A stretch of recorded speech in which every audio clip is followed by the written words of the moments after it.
Mystic Messages. I'm Teresa, and happy Thursday to you. This is Thursday, November 27th, Turkey Day for all of you who partake, and for the hermits who do not partake in Turkey Day or have already eaten your fill and got your stretchy pants on. I decided I would come in here and tap in and see what we got going on. So I'm going to give a few moments and see who comes into the live, and then hopefully we'll have some fun. I hope everyone is doing well out here in La La Land, as they say. uh, just so you're aware, for those of you who are interested, I did finally finish the book of Inky, not book of Inky, the book of Enoch on the channel. So you can check in the uploaded section and you'll find that there. Um, as a general reminder, if you wish to join the WhatsApp group, we have fun over there. You can email me at modernmysticmessages@gmail.com and I'll be happy to send you a link there. We will be doing a group meditation on December the 12th as well as December 21st for those who wish to partake in that and put their personal insights or intentions into that. You are welcome. Hey, Miss Brittany, welcome, welcome. I figured I would jump on here for those who aren't necessarily, like you said, participating in Turkey Day, but still kind of wanting to hang out, or like you say, you post dinner time, all of that good stuff. Yep. Hey, Mr. Paul Snowcloud, how are you? I said I wasn't gonna cook today, y'all, but I didn't cook yesterday and wound up doing it anyway today. I didn't cook Thanksgiving type foods. I was just cooking for my roommate, but I did finish, so I figured I'd jump on in here and see who, if anything, what's going on, and see if we can have a gentle discussion today. And give a few minutes to see who jumps in. Hey, Miss Natalie Rose, how are you? Happy day. My daughter called. She come and texted me a happy Thanksgiving, the one that I'm a little bit estranged from. Well, like I said, I was. She's getting better, and she wished me a happy Thanksgiving. I told her I don't really do that anymore. You said she went out for burgers? Yeah. I did the vegan, it's Beyond Beef does these like steak tips, and I did them in the wok. I put like regular oil and some sesame oil in there and did them in the wok so that they kind of seared, so they actually have like the kind of bite that an actual steak tip would have. And then I sauteed some onions and mushrooms, and then sauteed some or stir fried. Really ain't no saute. I did them all stir fried, but broccoli, cauliflower, carrots, and onions, and then combined them all and made them a pot of rice and lentils. So, and a big thing of tea, and we're good to go. Although I think he ate a bean pie today, so I'm not even sure if he's gonna eat any of that today. But I mean, hey, it was my day to go ahead on and get it done. So yeah. He said y'all just finished and you're settling for naps and rest. She made wassail for the first time. Oh, okay. Cool. So it's an excuse to still eat good food and chill. Yeah. Well, like I said, my roommate and I are here alone. My kids are all in other states and stuff. So, yeah. And for him, it was... Actually, no, he didn't work today. I thought he was going to work, but it was his regular day off and he didn't get called in. So, he been up watching football, hollering at the TV all day. He's a real football fan. So, yeah, he took the day and just enjoy. I'm sorry. I am bumping. I bumped the tripod by mistake. That's not ghosty activity. My bad. So, y'all, what do you want to do today? We got choices. Oh, I know what I meant to tell y'all. Look, me and this little deck gonna be tripping. The last time something went on, I pulled some books off the shelf over there, and the deck didn't fall and hit the floor, but one card came out of the deck. Last night, I felt the whole deck fell off the shelf, and everything fell out of the deck except one card. So I'm like, what is it with this one card? But the one card that stayed in the box was, I choose to take a higher perspective and widen my views. So I thought that was kind of cool. Hey, Lioness of Gaia, welcome. This deck, it do. It has, and like I said, I haven't been really using it for tarot, but when that happens, I start paying attention to that kind of stuff. So let me see what it's got to see if it's got something to say for us today before we get into the discussion. And y'all, we can either continue in Genesis and rock on there. I think we were somewhere around Genesis 22 after the death of Sarah, or we can go into the 8th tablet in the Lost Book of Enki and hear about Adappa's trip to Nibiru. So y'all decide what it's going to be. Put a vote in here for it, and we'll see where we going.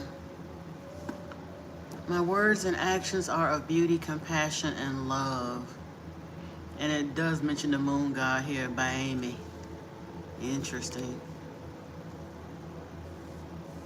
Oh, I ain't even see what they had to say. All right, all right. Nope, it's not a tarot reading at all. Like I said, I just had a deck that fell off the shelf, and everything but one card fell out of it. So that lets me know that the deck had something it wanted to say. What does it mean? My words and action are of beauty, compassion, and love. For me, it reminds me of where I was earlier today, because quite honestly, I was considering doing like a little Reiki session for the group.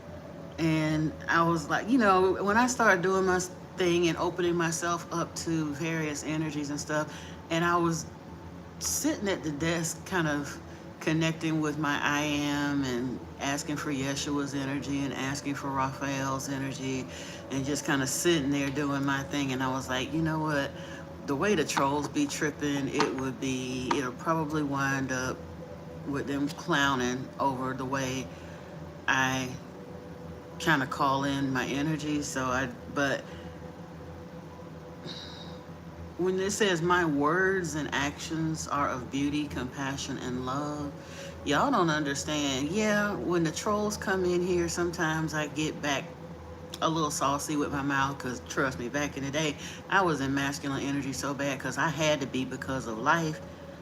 I learned how to cuss somebody out when I had to and all of that. However, I do it for myself as a private thing, Paul. I was talking about doing it as a group activity, but like I said, I might do that as an upload for the channel where the troll energy isn't in there, or do it as an open call on, well, I still would have to do the upload and then load the link to the WhatsApp group for those who want to receive the energy. I am an energy worker. I used to go outside and get barefoot and plant myself on the ground and go into the infinity breath and spread my energy of breathing, like I said, literally breathing in the adamantine particles and breathing out love to heal whatever environment I'm in. Yeah. Max life, go get a life. We don't do that here. Yeah, they hangry tonight, Lion? This the guy? Yeah. So yeah, I probably won't be doing it for them. Ooh, I see the gateway is open and the pathway is clear. My journey begins. Y'all, I'm trying to tell you, those who know. Now to the end of the year, going into probably, well, the energies are going to continue. It's not like it's going to stop all of a sudden at a certain date, but if I'm not mistaken, I think Pluto kind of moved out of position again. It came back last year.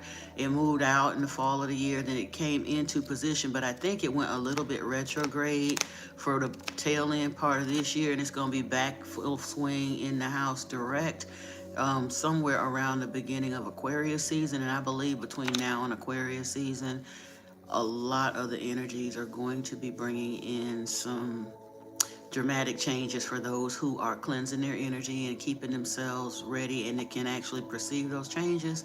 There's going to be a lot of stuff coming in for those who have been manifesting it.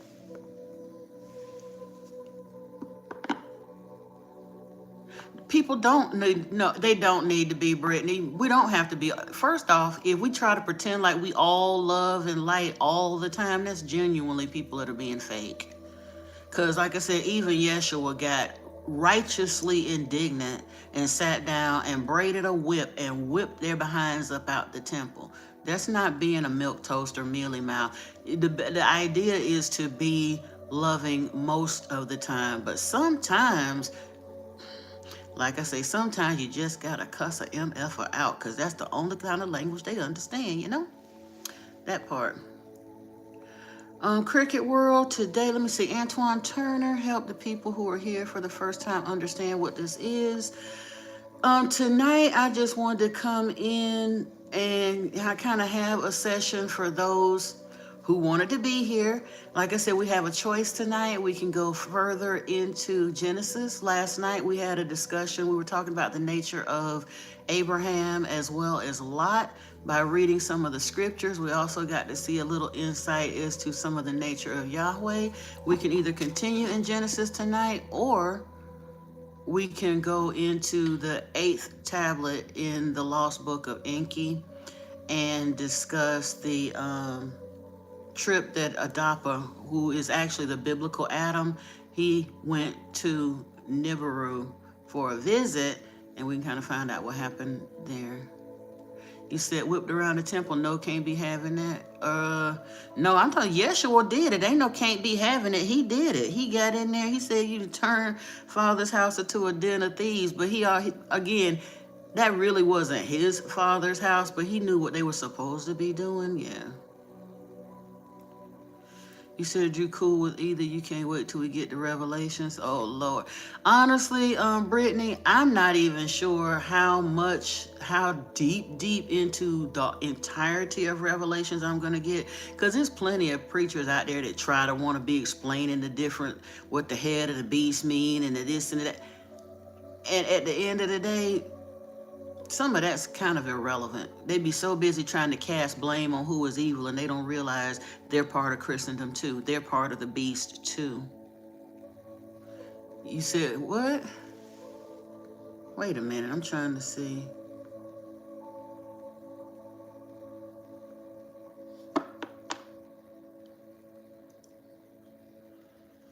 Cricket World, I've answered the question as best I can. We're into spirituality here. I'm not religious, but we are into spirituality. Hey, Floor, 619.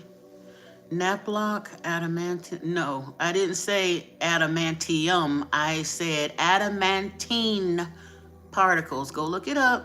If you don't believe it, it's basically what people call prana. But, yeah.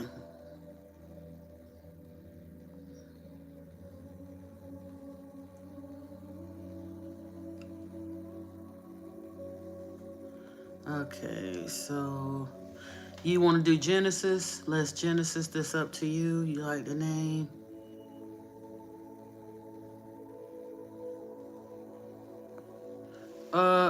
Roman Vapor, what about Allah and the Prophet Muhammad? You should have been here on last night's live stream, because we got into that a little bit. Allah basically goes back to El, who is Yahweh, Jehovah, same thing. Muslims come from the line of Ishmael, according to the Bible, and Jews come from the line of Isaac or Jacob. Well, basically Isaac first, but yeah. And Muhammad, again, I used to try to give respect to him and come with the peace be upon him, till I found out some folks that was deeper into Islamic studies than I am. I knew about his 4 adult wives. I didn't know he had married a 6-year-old named Aisha.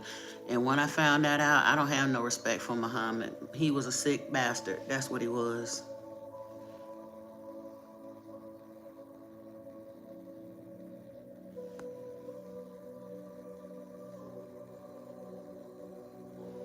The goat, you say hello to Miles?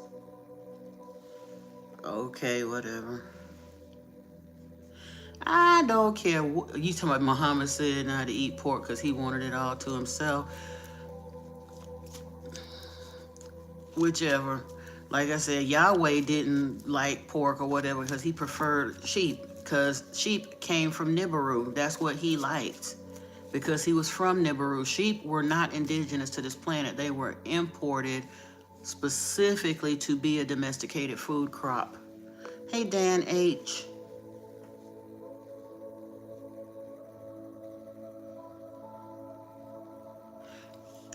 People say, keep talking. I done heard all kinds of different ages where supposedly Joseph was this and Mary was that. But the thing is, again, I can't endorse any of what I've learned about the Israelites thus far, except the fact that I know, number one, Joseph was not Yeshua's biological father. Number two, from what other folks say outside of Christianity, Mary was not a virgin. She already had other children. So the likelihood of her being 12 when Yeshua was born, I'm not buying that one. Especially since she passed somewhere on the Silk Road not too many years after his supposed execution. When would she have had those children if she was 12 and he was supposedly her firstborn as a virgin? Them two things don't match. And there is a historical record of her going into the Silk Road after his crucifixion, supposed to be. And I think she's buried in Turkey or Pakistan, somewhere like that. Hey, Lotus Mind Flow. I didn't see you in here. Welcome, welcome. You said you never believed God would come back and leave everyone here except Christians. Yeah, that part. Well, but again, Christians say that Revelation don't say that everyone gonna be left back but Christians. It says that the righteous will be preserved and the wicked, many of whom are, they call Babylon the Great, a harlot, and they show her riding the beast in Revelation. Babylon the Great, they don't realize that that's talking about Christendom and all of those all of the false religions make up Babylon the Great. Babylon itself had a lot of mixed culture there. What do you think happened at the Tower at Babel? That part. And that's the part that the religious leaders of the world, as they start interpreting Revelation, they're all pointing at other people out there. We're right and they're all going down in Revelation. But truthfully, the real surprise at the end of the day is going to be that all of them, if they don't turn away from their, a lot of them just will not give up that Yahweh worship, even though a whole bunch of folks in their research are coming to understand that Yahweh is the devil. But Christendom, Islam, and Judaism don't want to hear that. And at the end of the day, when it all go down, and folks that insist on holding on to Yahweh, they're going to be gone. That's on them. You said Allah did a sick kick flip off the Wailing Wall and then ate a... Oh, stop. We don't have to be that disrespectful now. Let's not be silly.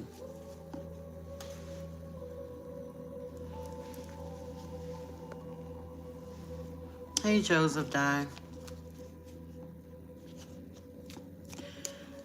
Right? He did say no one comes to the Father except through him. He was a prophet, yes, but for whom? That's the part that Christianity has twisted. Yeshua told them, you don't know my Father. The Father that sent me is not the Father that you worship, and you worship your father, the devil. He told the Yahweh worshiping Jews that. Nibiru, Nibiru, Nibiru. Yeah.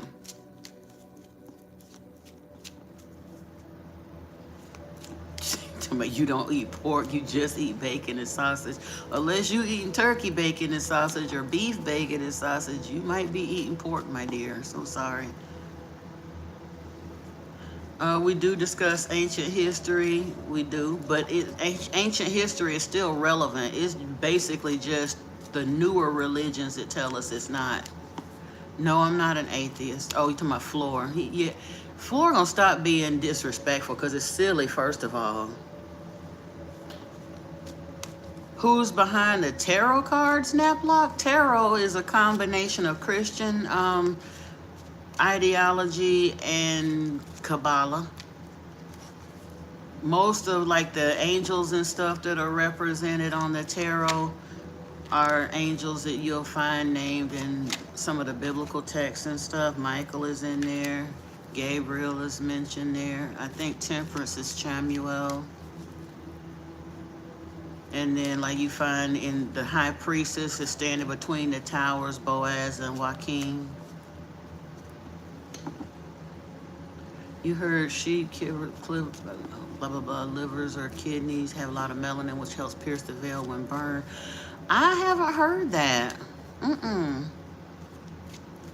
I absolutely have not heard that.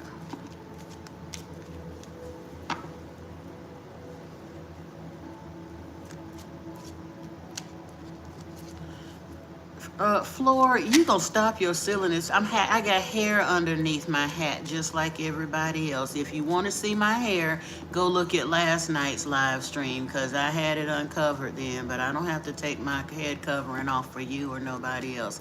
Hey, Tobias Jansen, welcome. Let me see. Nope, I don't believe everything that's written in the Bible. Mental wasa, min, whatever, Minikwasa. I believe there is some good information in there, but I don't believe everything that's written in the Bible. No tarot cards ain't gonna help you write no job application. If you that you should, no one should be so dependent on tarot that they can't function in life. If you so simple-minded that you can't even fill out a job application without a tarot reading, I won't read for you. I'm gonna tell you to go somewhere else.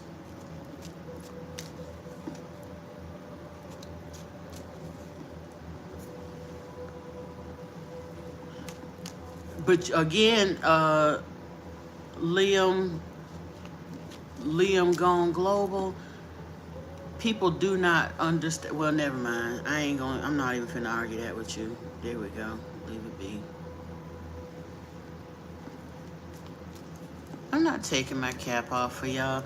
Somebody did say that they wanted to go back into Genesis though instead of the Lost Book of Enki. So we're gonna do that tonight.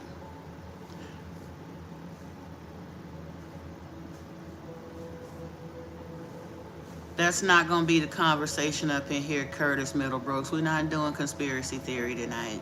Okay? That part. But I appreciate your insight, and you're more than welcome to think whatever you like, because people don't understand. You sitting up there saying things like that, but do you still go to fast food restaurants? Because people have told us for years that McDonald's is serving human meat, and yet they still serving billions and billions and billions, and the meat don't even look or taste like meat, and people still keep right on buying it. So that's a completely moot point.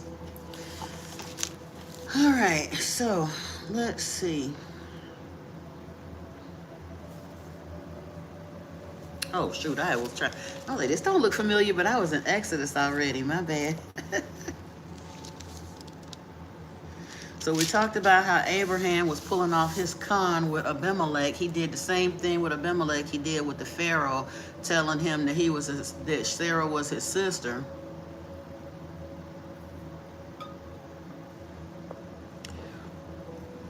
Ew, Brittany, that's gross. Yeah. But here's the thing. How many nutritional health people have been telling us for ages to stop eating those processed chips and stuff anyway, especially Frito-Lay. It's bad enough our bodies can't really absorb corn anyway, even in its wet form on the cob or loose corn when we cook it. When they turn around and dry it and make it into a corn chip, we ain't doing nothing but cutting up our insides eating that mess. We don't need to be eating it. We really don't need to be eating it. No, I'm not a fortune teller. I'm a teacher.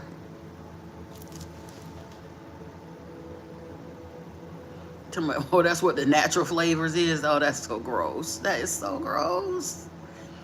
Yeah, I won't be eating none of that. But anyway, thankfully I haven't been eating much of that kind of stuff. And I didn't like corn chips and stuff anyway. They just tasted weird to me.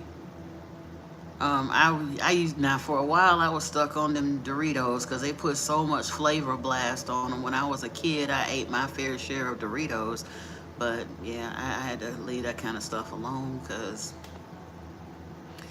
I'm It's weird. I am gluten sensitive, so for a while I switched to eating things like the popped corn chips and the this and that. But I'm corn sensitive to a degree as well. Ew. Yeah, y'all stop, cause you. Well, they'll make it easy to stay on my fast. That's for sure.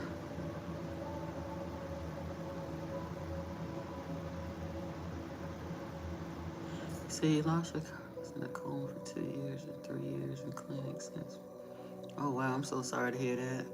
Said grits and bacon. Hey, now, I ain't gonna lie, that kind of stuff tastes good, but when I eat too much corn, even in the form of grits, I can feel it these days. And I love me some good old cheese grits. I ain't gonna lie.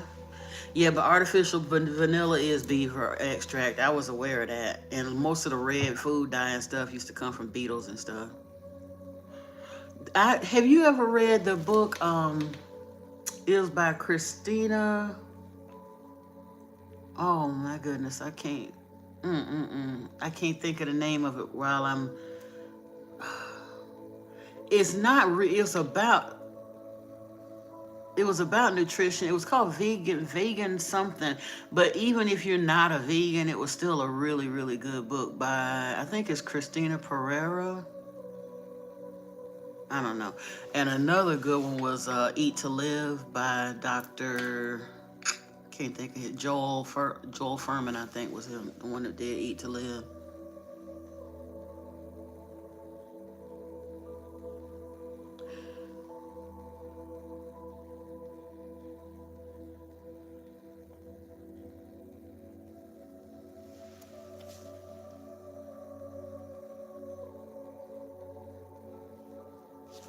Okay.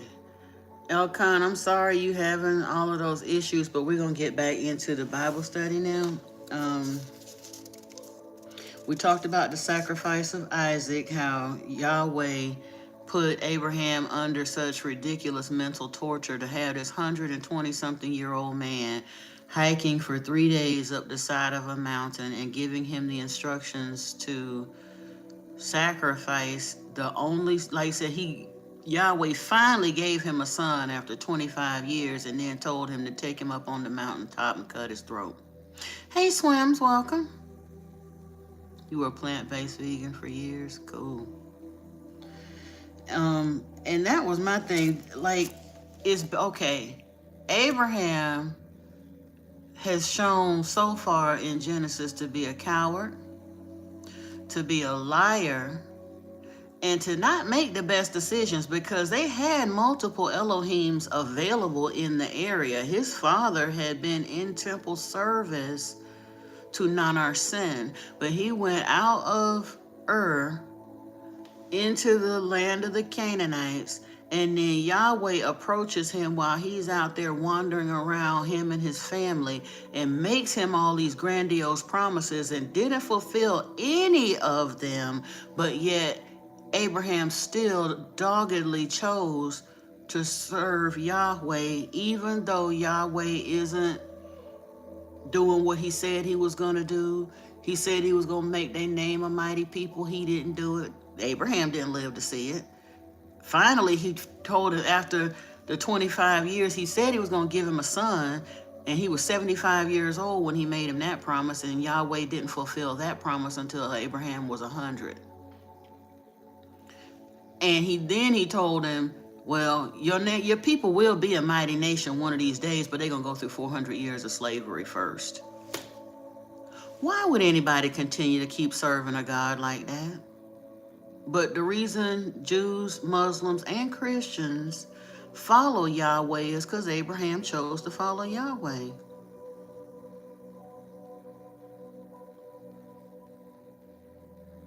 No, the scriptures, I don't know about Disma, Elcom, but the scriptures do say that there was a murderer and a thief that was hung up on the tree, but he was hung between a murderer and a thief. Hey, Murtaji, welcome.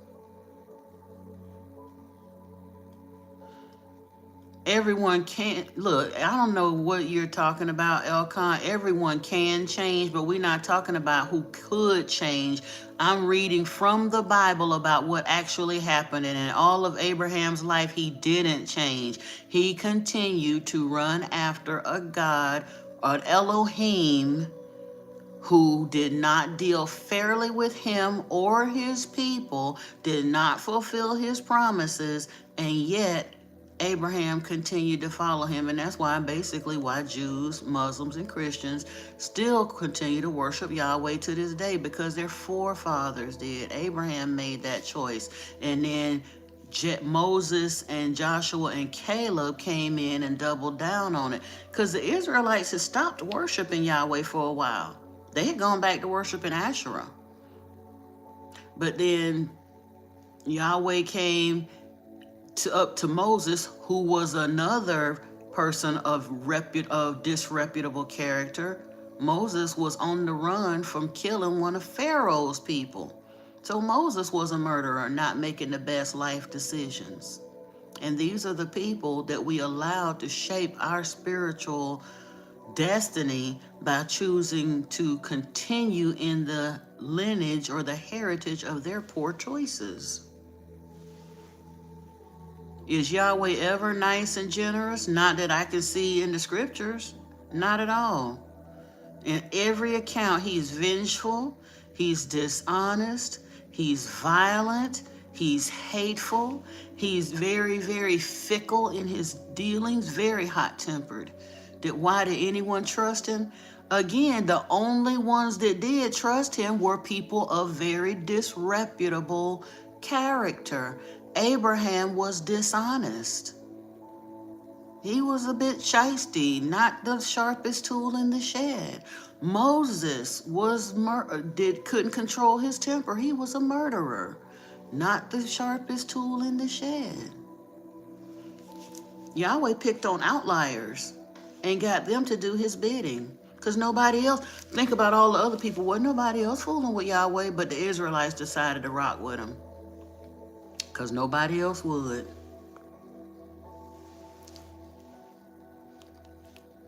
Hey, Hassam from Saudi Arabia, welcome.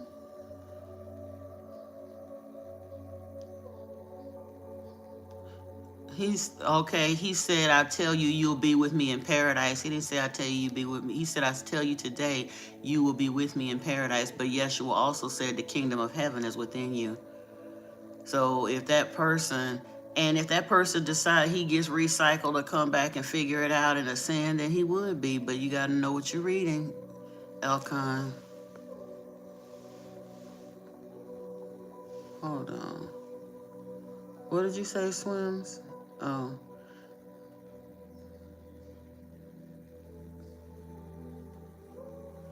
Yeah. Again, Swims, he, in his initial contact, apparently he must be nice. He fooled Muhammad, he fooled Abraham, he fooled Moses, but he very rapidly switches out. Very rapidly. Because when he met up with Abraham, he basically, before Abraham even understood what serving Yahweh entailed, he told him, I am El Elyon, the destroyer. Don't deviate to the left or to the right, because I am vengeful. Who introduces themselves like that and then still expect people to serve him? Moses served Yahweh. Of course you heard Moses was a good guy, but I'm saying, what the preacher tells you in church and what the Bible account says is something completely different. Moses wasn't a Jew, raised from a baby by the Pharaoh's daughter. He was raised as an Egyptian, even though they knew he was a Jew. And the Pharaoh knew he was a Jew, but the Pharaoh's daughter took a liking to him. She found him as a baby in a reed basket, and she continued to raise him as if he were her own. So he had all of the court privileges of a child of the Pharaoh. Moses got mad one day because he saw one of the guards beating a Hebrew slave, and he got upset and reached out and struck down the Egyptian guard and unalived him. And he got afraid for his life Instead of facing what he had done before the Pharaoh and asking for mercy, he went out on the run and went out into the desert region. And Yahweh encountered him out there. Everywhere that Yahweh picks up servants, they are out somewhere on the roam. They're not settled people. They were nomadic people on the run, isolated, off to themselves. He's picking off outliers. Muhammad used to have moody fits and go sit out in caves and stuff for weeks and months at a time, just roaming. Instead of working and doing anything beneficial, he'd get in his head and have his flip modes and go sit out and go wandering off. But he had a wife that was wealthy enough that she just allowed him to do whatever he wanted to do. But those are the type people that Yahweh gets with, the outliers, mentally unstable outliers. If you don't like what I'm saying, Hossam, go on about your business, because it's the truth. Go look it up. Do your homework. You'll find out. Yahweh and Allah are Enlil, yeah, and so is Zeus, and so is Odin. You're correct. Though he's had a bunch of different names over time. Yep. Let me see. Bass fishing. I don't know why you cursed. You cursed because you believe you're cursed, number one. And you never, if you feel like somebody is doing actual spell work on you and you didn't do what you need to do to get it up off of you, then you might be cursed. But chances are you're not cursed. You might be under some kind of a spiritual attack, but you don't have to stay that way. Bass fishing. You said if Yahweh was a tyrant and Enki was nice, why wouldn't Abraham and Moses get sick of Yahweh and serve Enki? That's, again, good question. Very good question. I don't know why they continued to serve Yahweh. Because Yahweh made them a bunch of promises and they felt like they was going to get shortcuts, because Yahweh done sat there and told them, I'll slay your enemies, I'll do this, I'll do that. These were people that kind of a violent retribution type promises appealed to Abraham. He didn't want a peaceful God. He wanted to be able to come through a place, lie to him, and get him to give him a bunch of stuff for free 99 after he done conned him by telling them his wife is his sister, and then have Yahweh lay curses and scourges and diseases on these people. And then in order to get back in their good graces, they got to pay him a bunch of money and give him a bunch of servants and all of that good stuff.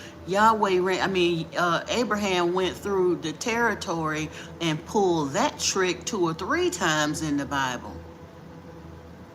So he ain't gonna be able to serve Enki, because Enki wasn't demanding that kind of worship. Enki is the one behind the Enkiite philosophies, not a fear-mongering religions, but self-empowering philosophies in the mystery schools, Buddhism, Jainism, Taoism, Sikhism, things that teach peace and harmony and self-realization, starting the mystery schools to teach people to go within and all of that. That's what Enki was about. Abraham and Moses wasn't about that. They were violent hotheads that wanted somebody to do stuff for them and let them get away with doing whatever they want.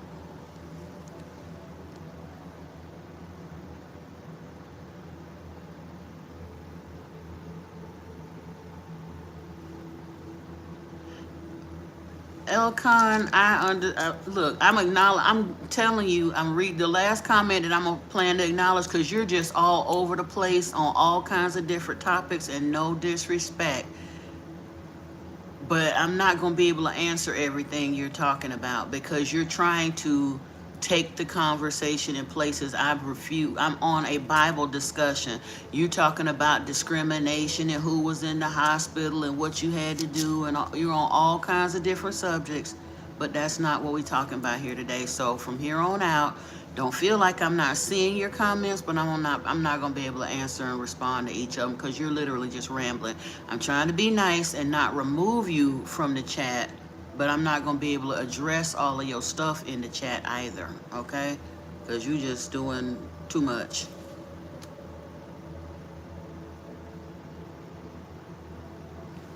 Moses is not Muslim, Hossama, but anyway.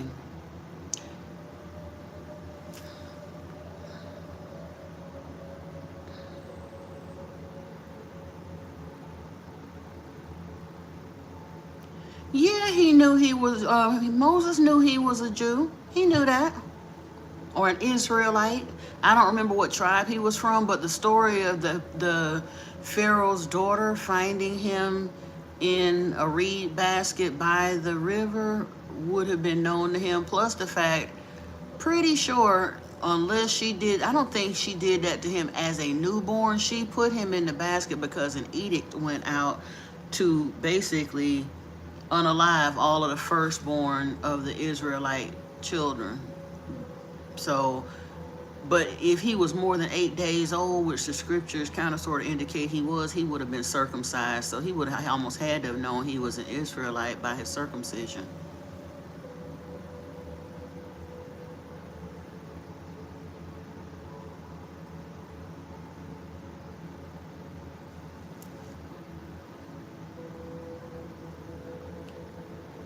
You said the Vatican has removed the sacred feminine. They even ruled recently that Mary cannot be praised as a co-redeemer. She's been ruled as only a model disciple.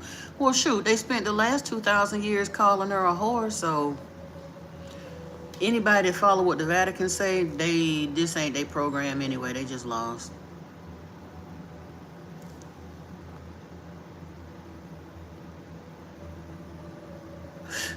Elcon on their way up out of here anyway, so they'll be all right.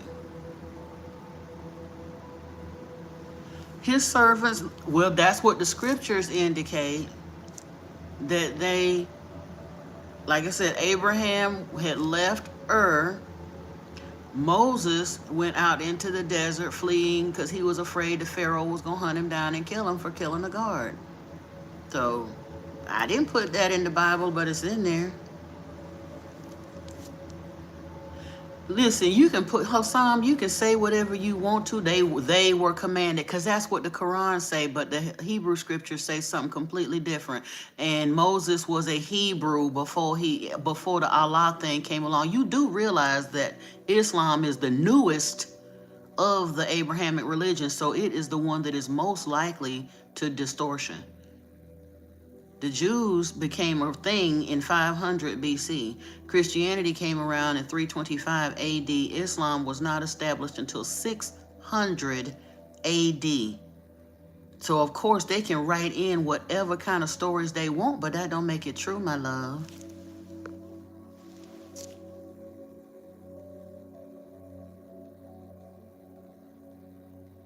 Yeah, the Quran can say pretty much whatever, but that don't make it. It doesn't make it the truth.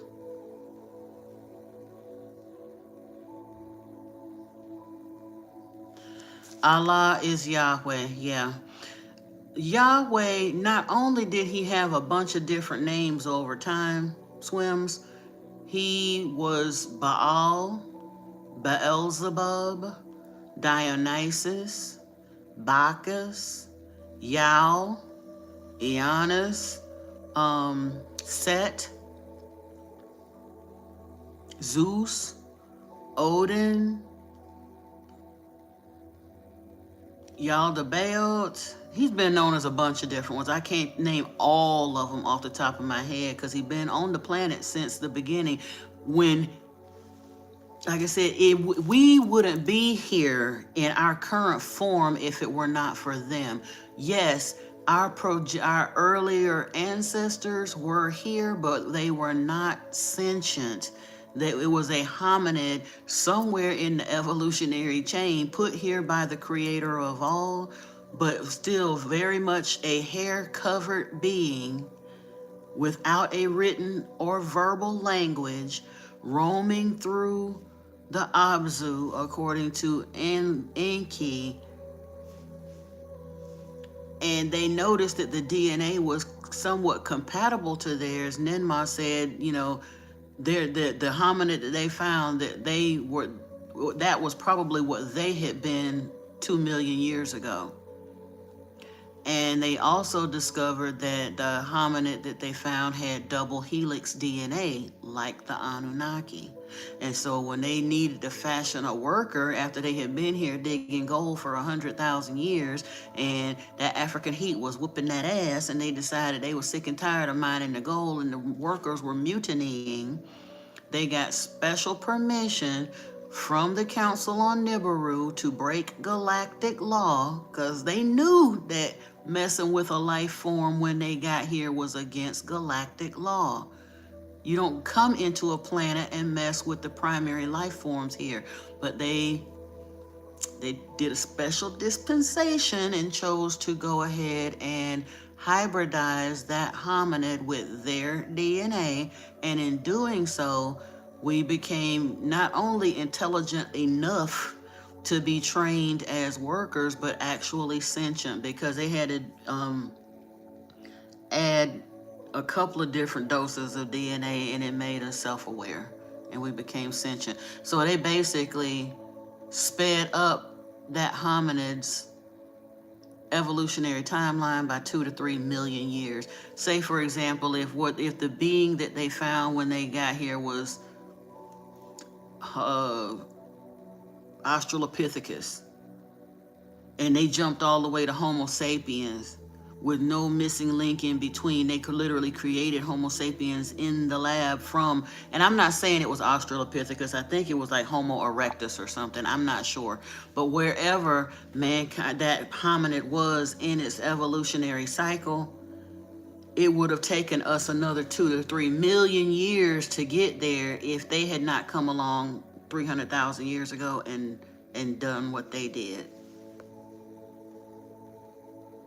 But yeah, Allah over time absorbed Baal and absorbed El. So when the Muslims refer to Allah, and they understand that Allah came from El, but what they don't understand and are not willing to recognize is that El is Yahweh. He just is. Have I ever met Yahweh? Yep, I have. I had a pretty interesting conversation with him one day in meditation when I was coming to realize all of this stuff. And honestly, it wasn't what I thought it was going to be. It was kind of like I said, it was kind of like when Toto pulled the curtain back and realized that the wizard was just a man, that the Wizard of Oz was really just a man. It was kind of like that. The conversation was kind of like, okay, well, all right, you got me, you know? And I'm very well aware that it's probably only that way. It went down without so much theatrics, and I didn't have to go through a whole lot of quote-unquote demonic attack and all of that other stuff, because of the fact that I was already clairaudiently linked with Yeshua and beginning to be introduced to Enki when that happened. So under spiritual protection from Michael and Yeshua, it was a conversation and understanding that I had with Yahweh, but it wasn't with a lot of the dramatic fanfare and, like I said, the spiritual demonic type attacks that a lot of folks in Christendom seem to have when they're trying to step away from Yahweh.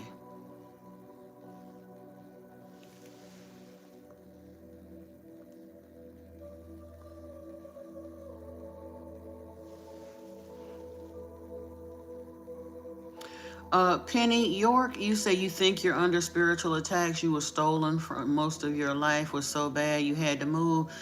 No, baby, that's part of being what they call a chosen one. We are the black sheep of the world. We are the ones that the outcasts, the folks that people overlook and do dirty and all of that. You're probably an imbalanced empath. And a lot of that was karmic lessons that you had to learn along the way. Very difficult, painful karmic lessons, but that's part of the path of the chosen, baby. I'm so sorry, but it is.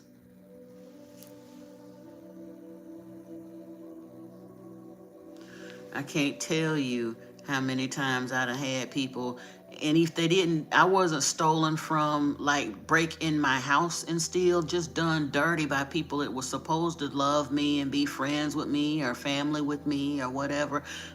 if I had back half of what I've lost over time to people that so-called love me, and all of them people claim to be good Christians, every single one of them, I've been dirty, been done dirty, experienced essay, had, like I said, had thousands of dollars taken from me, all of my house gambled out from under me, all of that from people that were supposed to be on my side. I'm living life with them right next to them. I understand that. It doesn't mean you under spiritual attack. That's just part of the karmic cycle of Earth School, baby. Because you're an Earth angel, most likely, being called into service.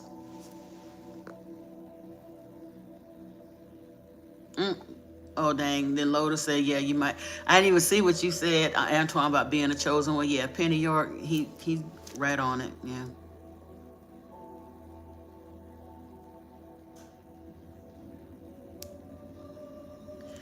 Hossam, you can quote the Quran all you want, but again, here we understand that that is a very manipulated text, and we don't have a whole lot of, we don't put no store in the Quran. Just because you are blinded enough to still put store in the Quran, that's your business, baby.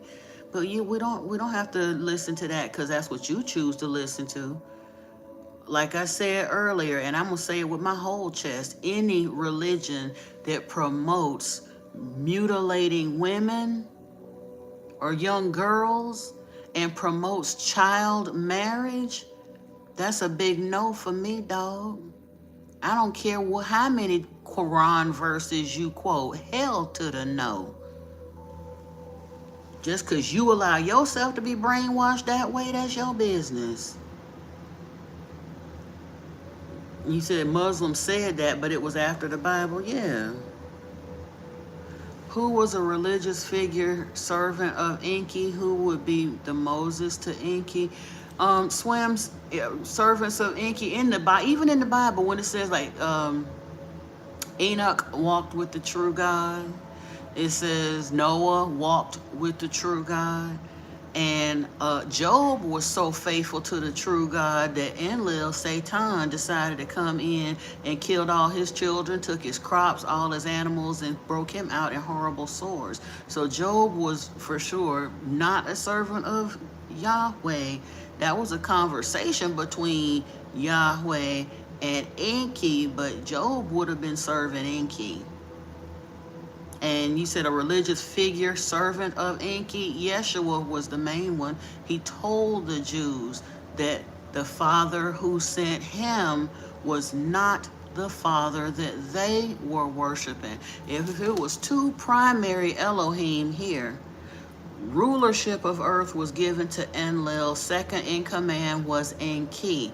So if the Jews were worshiping Enlil, Yahweh, Jehovah, and Yeshua came along and told them, the Father who sent me is not the Father that you worship. You worship your father, the devil.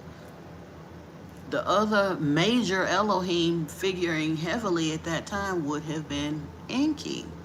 So you say who was a religious figure, servant of Enki? Gave you three of them right there. Yeshua, Noah, Job, and four, Enoch.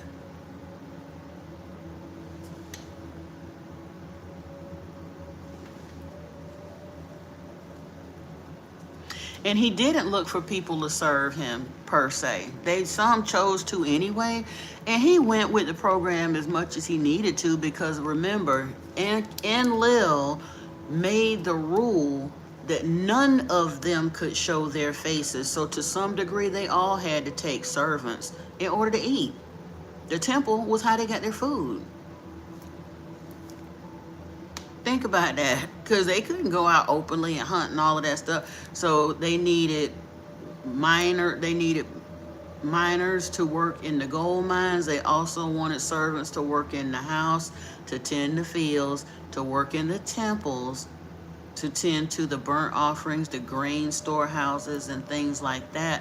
But again, Enki apparently was more along the lines of the Canaanite peoples. Even though Cain had been exiled, Enki still dealt with them to a degree to teach, and he started dealing with like teaching them animal husbandry, domesticating the sheep, domesticating the grains, that kind of stuff. And he was not in the Eden, so he was in other areas, kind of back and forth.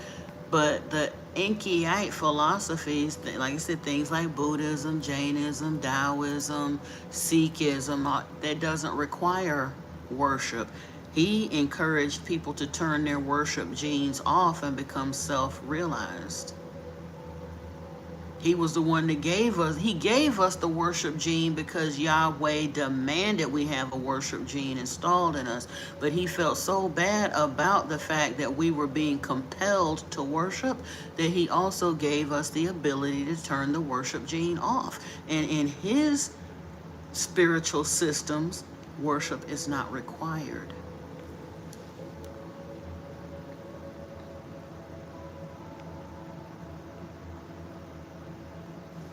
Yeah, Hassam ain't getting it, but he'll be all right. Who are we talking about and what are we talking about? RF Vab. You will by now you should know if you've been listening.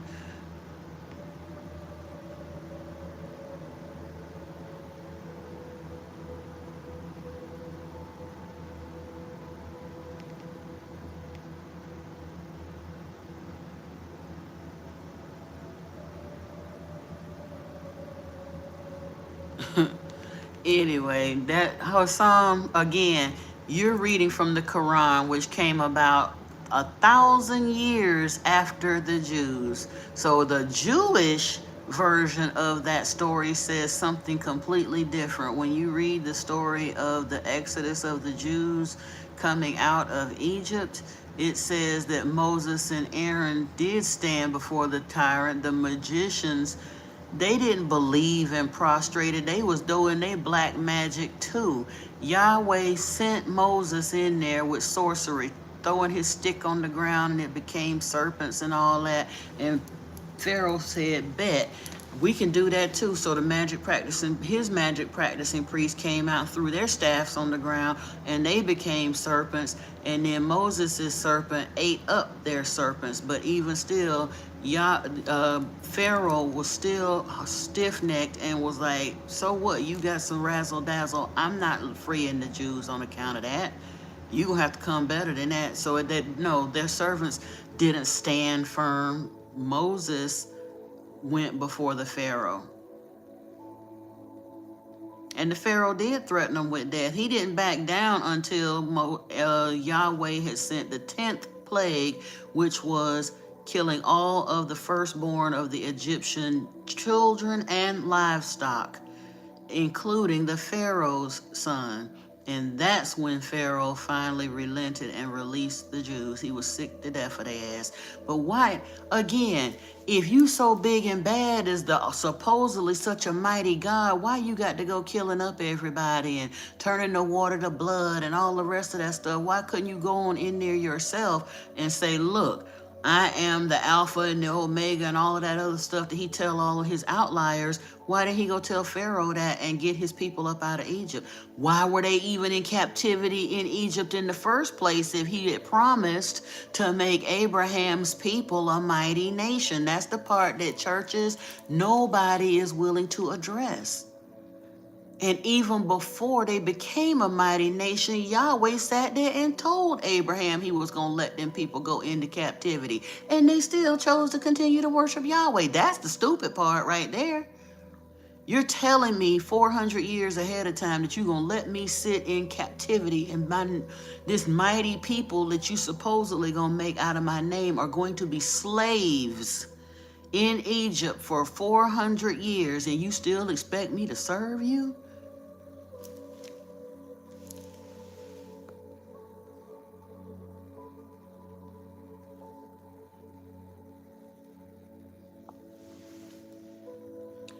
Viggy, you the one might need to get out. If you don't like what's going on here, you get out. That part.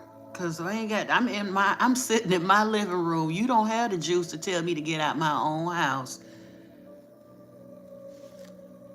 But you could scroll. How silly do you have to be that upset? You sitting up here yelling at somebody with an exclamation point because you don't like what I got to say when all you had to do was scroll.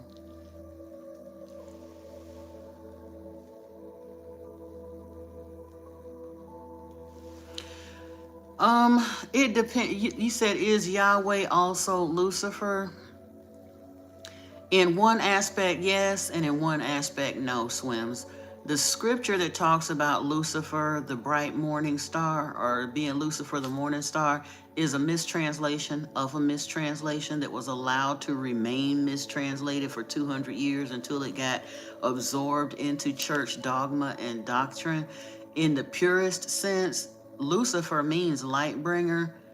Actually, before they attributed that scripture to be talking about the devil, it probably would have more accurately been talking about either Enki, or most likely it was really just the prophet was talking to the king and basically taunting him. Being the morning star is a reference to having Venusian roots. Venus is the morning star. So there's a video or two, or used to be, on YouTube about how that scripture came into being. You might want to search Lucifer, the morning star, and watch a couple of those videos about that. Explains it better than I can. Can I prove how Allah is a false god? Easily how Allah is a false god. That's very easy to prove. Yeshua said, God, the real God, is love. Okay? And ever since the Jews, Christians, and Muslims have established religions on this planet serving Yahweh, Allah, Jehovah, same cat. For the last 2,500 years, those religions have proliferated on this earth. And for the last 2,500 years, we've had no peace on this planet. That's the way you can tell that's the very first and biggest way that you can tell that Allah is a false god. No peace comes with him. And the things that his people do, the things that they promote, the things that are allowed within those religions, we've talked about them ad nauseum. Some of it is absolutely gut-wrenching, the things that they are allowed to do in the name of their religion. Violent, vile, disgusting things. Things against children. Things against babies. Racist things. Death-dealing things. A true religion, a true God, ain't gonna promote, allow, or tolerate violence against other people in the name of their religion. So that's the first and foremost way you can prove that Allah is a false God. Do any of Yahweh's kids run to join Enki's side and decided not to associate with him? Allah or Yahweh didn't have a lot of children, but as far as I could tell, Ninurta or Nanar were not on Yahweh's side. That was one of the, and it's odd because they did such a switch up. Enki's son Marduk was more aligned with Yahweh Enlil than he was with his father Enki. So it was literally exactly the opposite. Enki's son followed Enlil, and Enlil's son kind of went the way of Enki. Crazy, I know. But because it basically was a personality thing. Yahweh was very selfish, very greedy, very power mad, very narcissistic, very jealous, very violent. And so was Marduk. So they basically was like Pinky and the Brain on a mission to take over the world. Despite the fact that they got all of these other cousins and aunties and uncles around here, and they had all just kind of decided to everybody had their own little slice of the pie and we're going to all get along. They didn't want to get along. They wanted to dominate. Them two. Enlil and Marduk.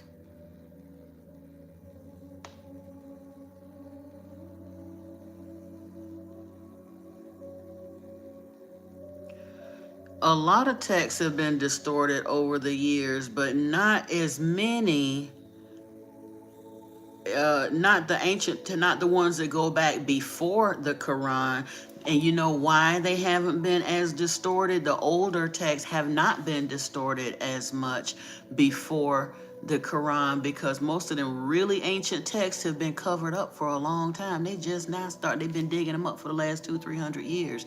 But a lot of them they're finding that have been hidden and in, like I said, under layers and layers and layers of earth, mud, hidden away in a building. They got caught in a mudslide and buried in vessels and jars and caves in the ocean and all of those. They weren't manipulated because they weren't discovered. The ones that have been openly manipulated is the recent stuff. The biblical text, they got some of that stuff out the ground, but they started cherry picking their way through that almost immediately, and then turned around and decided what the lay people were going to be allowed to see and what we wouldn't be allowed to see. Up until 500 years ago, do you realize that even getting caught with this in your hand, first off, it wasn't even bound in this format with the 66 books until 500 years ago, when was the Vulgate the first? Or, well, the Gutenberg was done about 500 years ago. I know that. The Vulgate might have been a little bit earlier than that. But and interestingly enough, the Gutenberg Bible was done as to satisfy a debt. It didn't have no real spiritual significance. It was done as a project to satisfy a debt. And it was like the first mass printing that had been done. But here's the interesting thing people don't even realize. King James was not a Christian.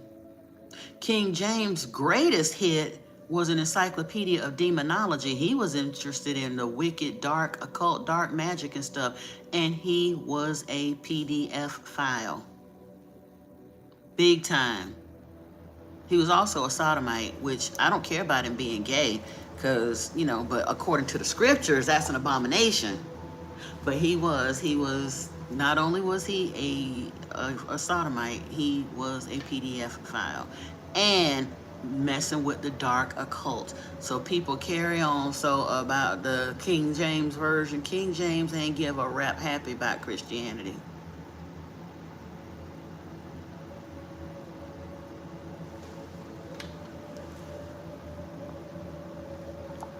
If Islam were new, it wouldn't confirm previous prophets. Yeah, you sound stupid as hell right now. Stupid as hell, Hossam. If Islam were new, it wouldn't confirm previous prophets. It can't do nothing but add on because it's new. It's taking a little bit of this and a little bit of this and a little bit of this, and what Muhammad said over here, what they think he said, because Muhammad don't even know if the Quran say what he told them it said. Muhammad was illiterate. He could not read or write. So he said he had a vision and he started talking, and they said that his scribes wrote down what he said, but none of us will ever know. Not even Muhammad knew if what he actually said was put into that. So you talking about it wouldn't confirm previous prophets if it were new. It is provably the newest religion of the three of the Abrahamic religions. Judaism was established in 500, I think it might have been 532 BC.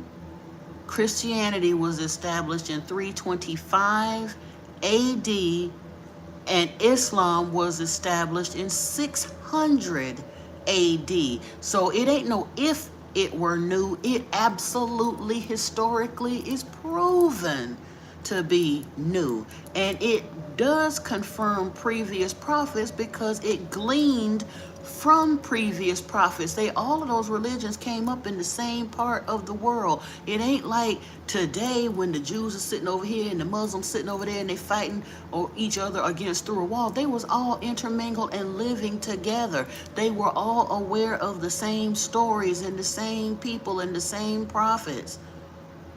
But Muhammad put his spin on it, just like Paul came around and put his spin on it. And like I said, the Jews was the first out the gate, but they was following a very treacherous God, according to Prophet Yeshua.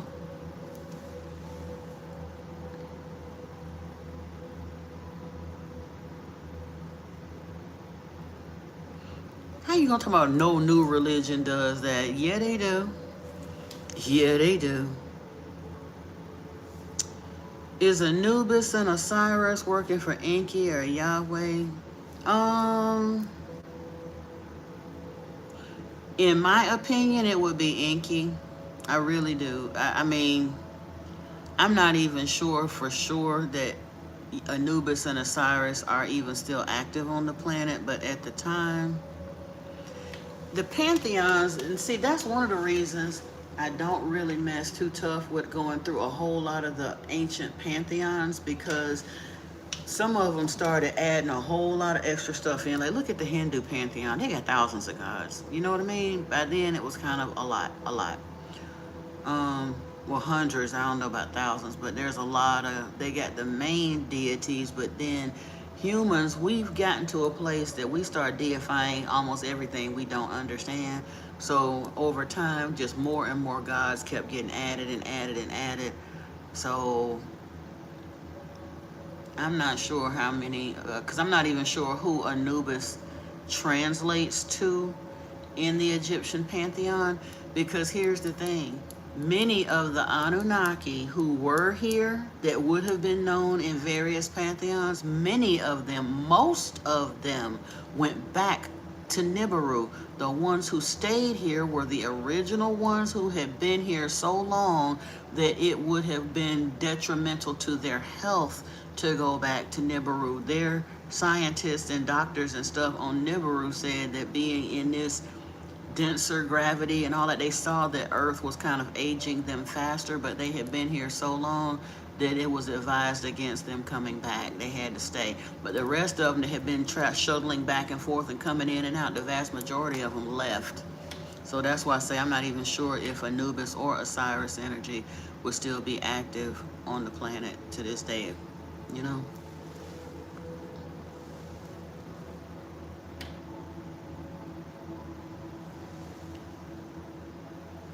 Arleon Bouja, welcome, welcome.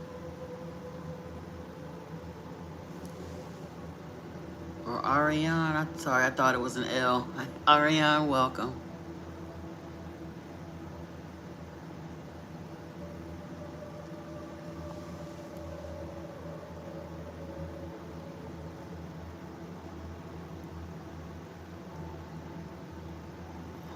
I'm gonna ignore her song because he is talking out of here. So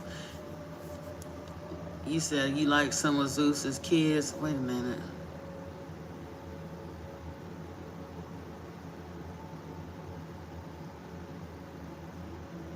Goodness, this thing jumped. You like some of Zeus's kids. One of them is your divine guide. Ares, the god of war. You telling me his dad is Yahweh, but Ares helps you so much. And again, we don't have enough residual information about what happened to some of the minor, if you will, players in the pantheons after a certain point. So I couldn't say who is and isn't helpful at this point. As long as you keep yourself pointed towards love and light, if you feel like Ares is helping you, I don't know what to tell you. Just be very careful with that. But yeah, Zeus is Yahweh. Do be mindful of that. But again, Zeus is one of at least one of his children, because Yahweh did not have nearly as many children from Nibiru, or he definitely had to have the only human children he possibly had would have been Ishmael and Isaac, if that scripture means what it seemed like it means. But Yahweh hated humans, so he didn't do no commingling with humans. Enki, on the other hand, had a whole lot of hybrids and a bunch of kids from Nibiru too. So, one, like I said, one of Enki's children definitely went on Team Enlil, and one of Enlil's children was on Team Enki. So, you know. Hey, Michael Ellis Sr., love and light to you too.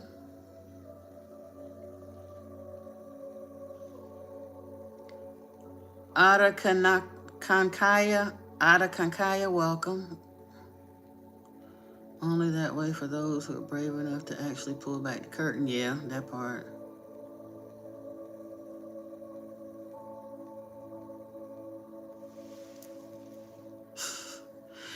Sam done drank so much of the Kool-Aid. Believe what you believe, baby, but you talking about it's fully preserved and memorized by millions. That still don't make it the truth. People can memorize a lie easily, and they have. And there's no need for you to sit back in your haughtiness and be able to accept that Christianity and Judaism is a lie and they following Allah of Yahweh, but the Quran is the truth. And I'm telling you, all three of them is worshiping the same demonic God. That's part of what's wrong with the world today. Like I said, Christians swear everybody that ain't Christian, oh, they doomed to the pits of hell. Christians are right and everybody else is wrong. Jews feel like they're right and everybody else is wrong. Muslims feel like they're right and everybody else is wrong. Well, newsflash, all of y'all is wrong because you're worshiping the devil and don't even know it. And too stubborn to hear what Yeshua actually said, because you're too busy listening to what your lying ancestors said instead of going back and actually hearing what Yeshua said. He said that Yahweh Allah is the devil.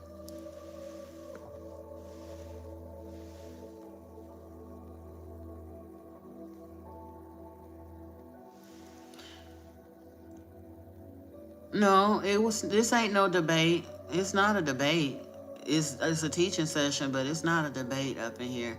Although the trolls kind of turn it into a debate, but no, it's not a debate. Hey, Glow and Dark 64, welcome.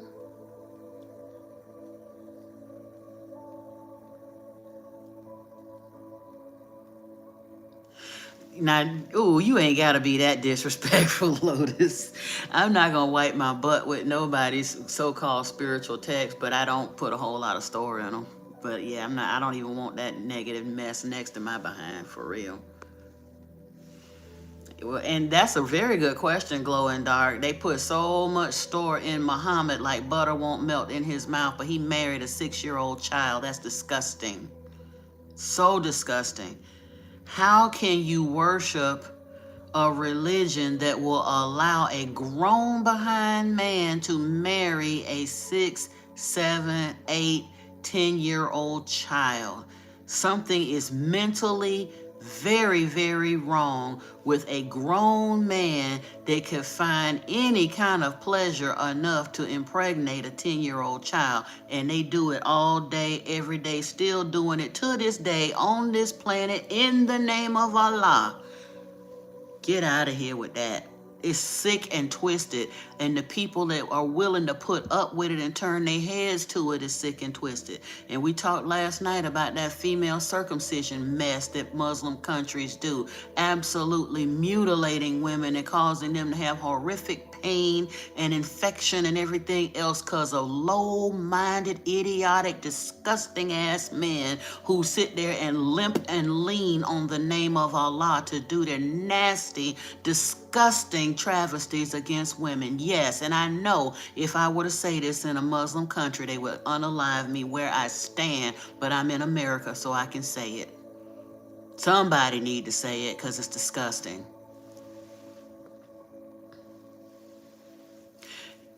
Excuse me, Hossam, go and look up Somalia in the news recently. Somalia is basically a Muslim country. where it is so Muslim till it's enforced. You ain't gonna get up out of that. If you're born in Somalia, you're going to be pretty much Muslim unless you manage to get the hell up out of there and just choose to stop practicing it. And very recently, they tried to raise the marriage age to 18 in Somalia, and hundreds of thousands of Muslim men poured out in the streets crying and protesting and raised so much hell till the Somali government overturned the law within either 24 or 48 hours. So you're going to talk about show you where it supports child marriage? That's not the only country that does that. That's become like a whole World Health Organization. UNICEF is a gang of organizations out there that are speaking out against child marriage. And every single one of the countries that's doing it are Muslim countries. And the Jews have their thing with kids too. I'm not saying that that Muslims are the only disgusting folks out there. There's some other folks, because the Jew under the Talmud, they do the same mess. They turn around and blame a child for turning on the grown man who essayed them. And that's just the most ludicrous thing I ever heard. How is a child gonna be at fault for some perv of a man deciding to get bricked up over a baby? But it's the child's fault. Get the... See, no, we're not doing that.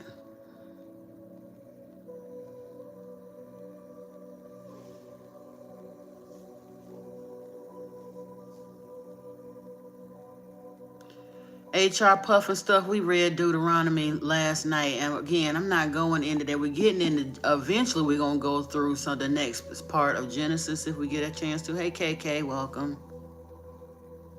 You said that Jesus' identity confused you. You can't figure out if he ever existed. You think a fake Jesus is the one they promote. Oh, for sure, they're promoting a fake Jesus because Jesus wasn't his name. His name was Isa or Yeshua.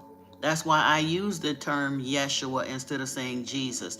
Within Christianity, Swims, Jesus means hail Zeus. That is literally routing right back to Yahweh. So when they teach you to pray to Jehovah in Jesus' name, that's a circular prayer. Yeshua told them their prayers go no higher than the ceiling because they're literally praying to a God who hates them and ain't going to answer their prayers regardless. And then to make bad matters worse, they end the prayer with a binding spell to Amun-Ra. Amen. That's a binding spell. Marduk literally he decreed that no matter which Elohim you was deciding to worship, that all prayers were to be routed back to him by using that term, Amen. That is a binding spell. Raj Kumar, welcome. And good morning to you as well.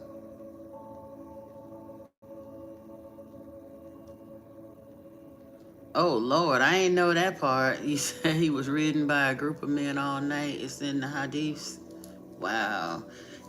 But then again, also, another thing that happens in the Muslim countries is a lot of hidden backdoor homosexuality because they punish female women for they must be virgins on their wedding nights.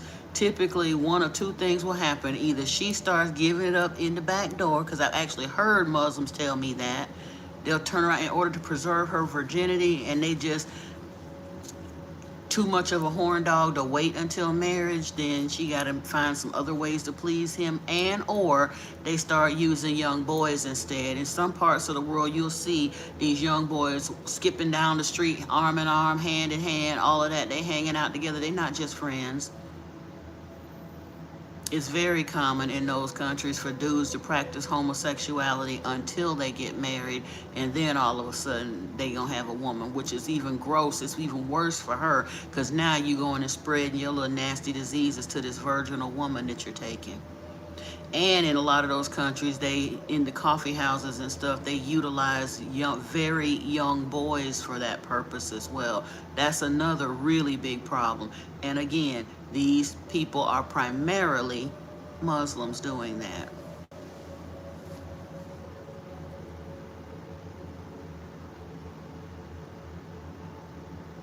Exactly, Lotus Mind Flow. They teach that once a girl is menstruating, that makes her mature enough to marry, which is why they have such a high death rate among women in those countries, because they're, like I said, the women are 10, 11, and 12-year-old girls who are quite literally losing their lives. They're babies having babies, and the death rate becomes very, very high because of that.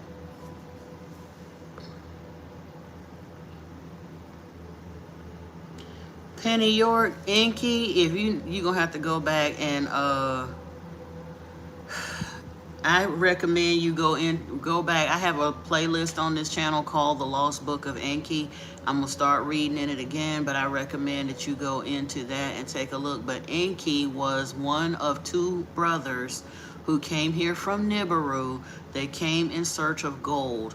They knew that there was gold on Earth because it is said in their legends from Nibiru that when planet Tiamat exploded, that gold was literally the shrapnel that was peppered into Earth. And in some of the Babylonian legends, it even says that Earth is a remnant from the explosion of Tiamat. So they knew it was here, but they never bothered to try to get here until they started having a lot of atmospheric issues on their planet and needed gold. Their scientists determined that if they could pulverize gold and launch it into their atmosphere, that it would basically patch the holes in their atmosphere and save their planet.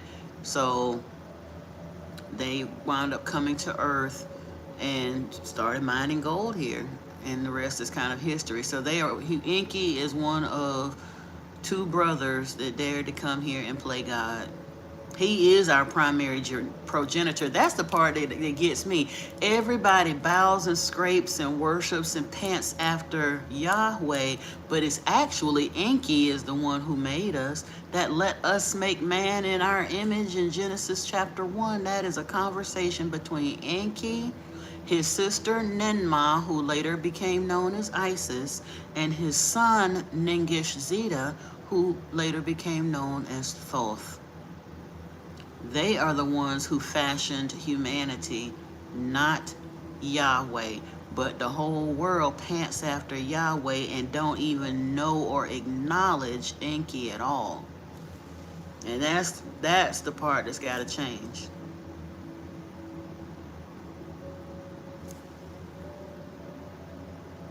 Hey Timmy, welcome.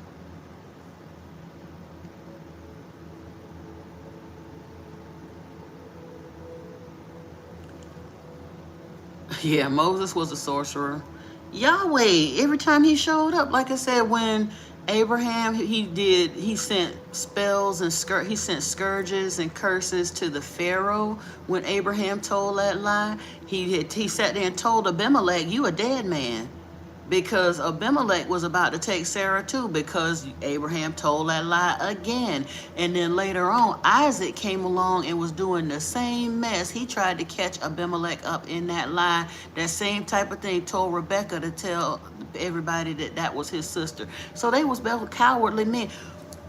Listen, all the women that's in here listening to my voice, please tell me which one of y'all want a man that's so weak-minded that he will not even publicly acknowledge that he is your man. He make you go into a strange land and pretend to be his sister because he's afraid that somebody might find you attractive and want to take you for a wife, which would mean that they might kill him. So he would rather you get abducted and raped than for him to have to stand up and defend you. And you gonna keep rocking out with that much of a spineless coward? I don't think so. I don't think so.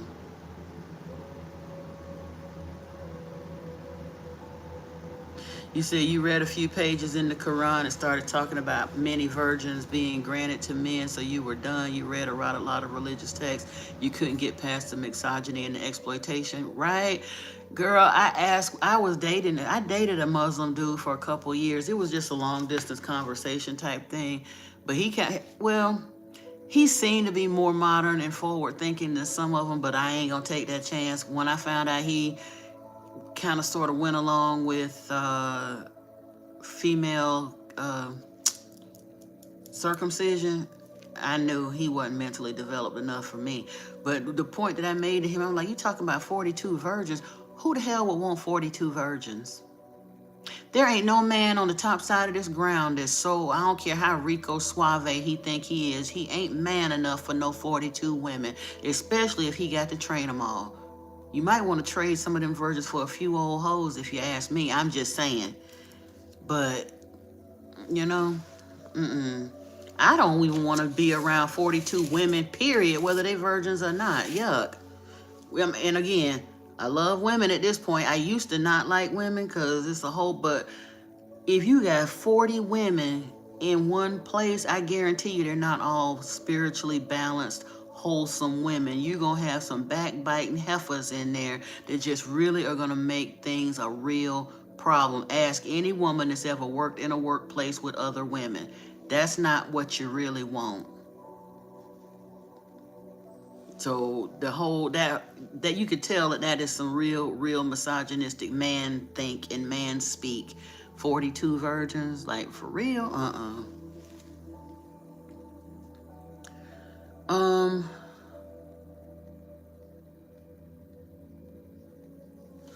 Why do you think Yahweh tells Christians to stay away from astrology, physics, divination, etc.? Because those are things that Enki gave to us to help us be able to navigate this environment. Because he used them, but he don't want us to use them. And he doesn't understand it as fully because literally Enki is the one that laid out named the constellations, figured our calendars, gave us base 12 and base 10 math, gave us the constellations and our astrology, gave us all of that, physics, everything.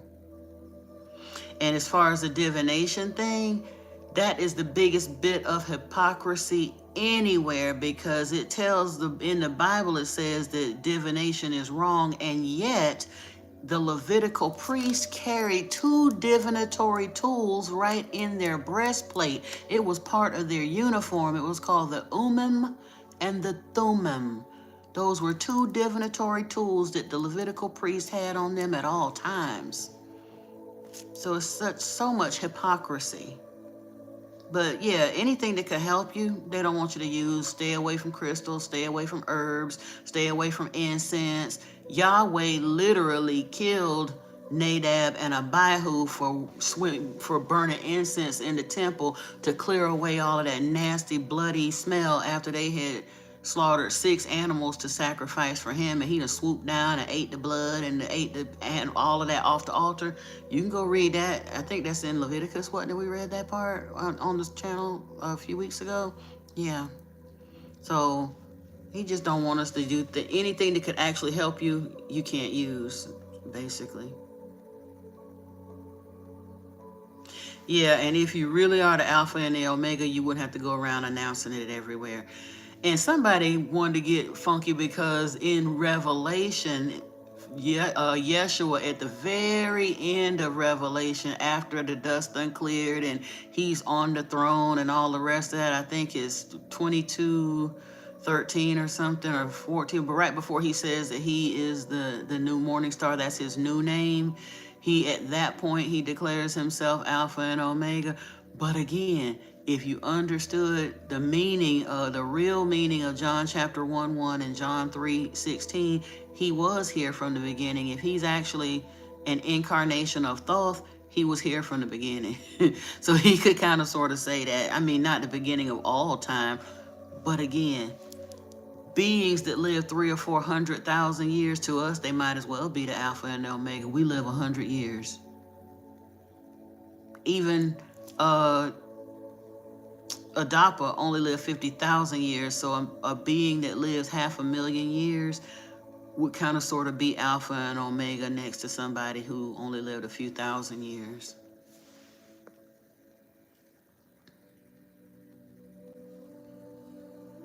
Yeah, I'm with you, Natalie Rose. I've remained kind of ignorant about the Quran because I'm like you. I stuck my little teeny toe in the water, and what the little bit that I found out about Islam was such a big turnoff that I had no desire to dig deeper into it. For what?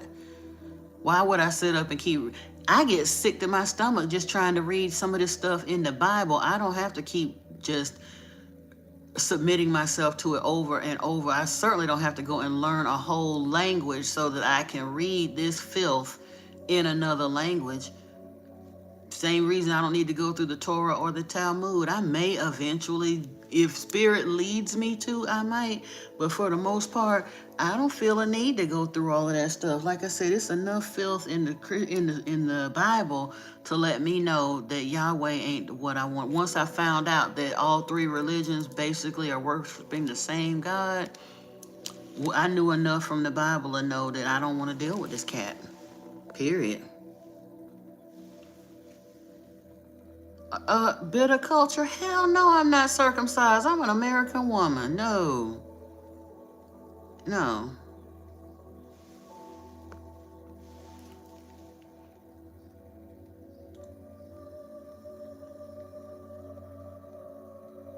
I never said it was Yeshua. Who is this? Spandon Pate? I didn't say it was Yeshua who killed the Egyptian firstborn. It was Yahweh that came through. That's the whole reason the Jews do the Passover, because they were told that night to to go and slaughter a yearling calf or sheep, and that they had to smear the blood over the doorpost, and they were to sit down and have that meal while they were fully dressed with the sandals on their feet, and they were to make a meal of that calf with bitter greens and unleavened bread. And for 7 days they could not have any leaven in their house, but they had to consume that entire calf or that yearling that night and be ready to go, because the angel of death was going to go through the land, and if they did not have, if they had the blood of that lamb on the doorpost, the angel would pass over them. That's why it's called the Passover. But that was the final one of the plagues that Yahweh brought to the Egyptians to get the Israelites freed out of Egypt. They had been enslaved in Egypt, and Yahweh needed a people. He was out of exile. He did not have a land, and he did not have a people. So he went and caught the outlier Moses and told him, if you agree to serve me, I'll get y'all out of Egypt. And the Passover event was the thing that finally broke the Pharaoh and let the Israelites go. But Yeshua was nowhere on the scene, and nobody on this live stream ever said so. I said it was Yahweh, Enlil, Jehovah was the one who killed the Egyptians' firstborn. You said, how would the wise men have found Christ without the new star? First off, they called that a star. It wasn't no star. That was one of their spaceships or something. Come on now. If it had been a star all the way up in the sky, it wouldn't have been able to move enough with enough accuracy to pinpoint all the way to a specific house. That was some kind of a low-flying vehicle with like a searchlight beam, something on it that was showing them the way that could guide them. And if y'all don't think that that can happen, you ain't heard stories. And my children and I have even experienced driving down a road at night and having a UFO fly alongside you and uncloak itself and be pacing with you, and then all of a sudden it take off. So if they can do that then, don't think they couldn't do it in Bible times too. So yeah, it wasn't an actual star, but with the language of the time, if you couldn't see if you couldn't see the vessel because it's nighttime and you can't hear it because it's not making any sound, all you're seeing is a bright light in the sky that's kind of inching along, showing you the way, I can see where they would think it would be a star.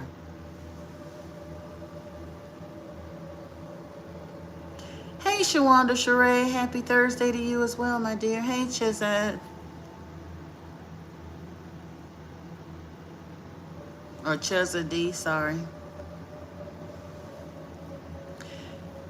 Spandon Pate. You said, who is a true God then? The Anunnaki refer to the creator of Earth as the father of all beginning or the creator of all. That's the true God. If there were one that you want to look at, it would be the being or the entity or the energy that actually created this physical planet. But that is not Yahweh, that is not Enki. The planet was already here when they got here. They landed on a spaceship and lied and told us they was gods, but there was already a planet here that was terraformed and bioformed when they got here. And they acknowledge that the creator of all put all of this here, and that they broke galactic law by messing with the hominid that was here and fashioning man in their image.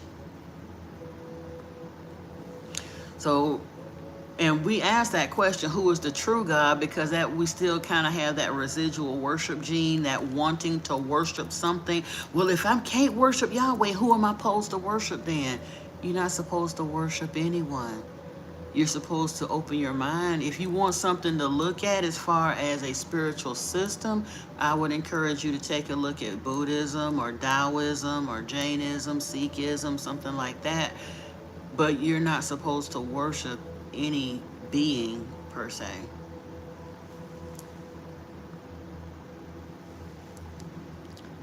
Um, this is blue sunstone, and this is lapis. Yeah. Thank you. What's with all the black avatar bubbles? I don't know. I haven't seen any black avatar bubbles.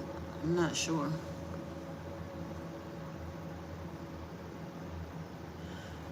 Oh, Penny York, yeah, she being redirected, and she's not. She gonna be all right. Stick around here, subscribe to the channel, stick with us. Maybe even email me so you can join the WhatsApp group. But you're being redirected. Sometimes things are stripped away from us. We strip down to the frame, so to speak, so spirit can build us up into something else. A lot of that stuff that you've lost is because it can't come with you on this next phase. It can't sit at your table. But you're going to be like Job, had everything stripped away, but wound up gaining back twice what he had before. You'll gain back when things turn around for you, and they will eventually. You'll have more than what you ever imagined. But keep your head up.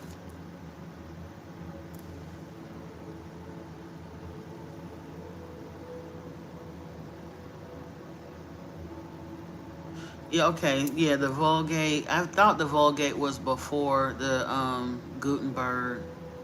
And the Septuagint is also super old, but the Gutenberg was the first time I think that the compilation had been bound together like this, and basically a mass printing. I don't even remember how many were initially printed, but previous to that, scribes would have to do it pretty much by hand. And they were in bound leather books and stuff, but it was a long process. It hadn't been done on a printing machine. Yes, that King James was a gay witchcraft dude. Yup. Yup. Very much a hypocrite. Ooh, Lord, I got to hurry up and catch up. You said Tyndale did 80% of the translation in the 16th century of the King James. Okay. Akasha's Journey, good evening. I'm so far behind in the notes. My bad.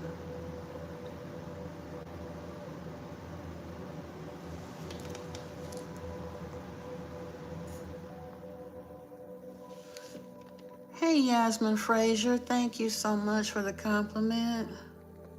I said hey to Sharonda already. Shawanda, sorry.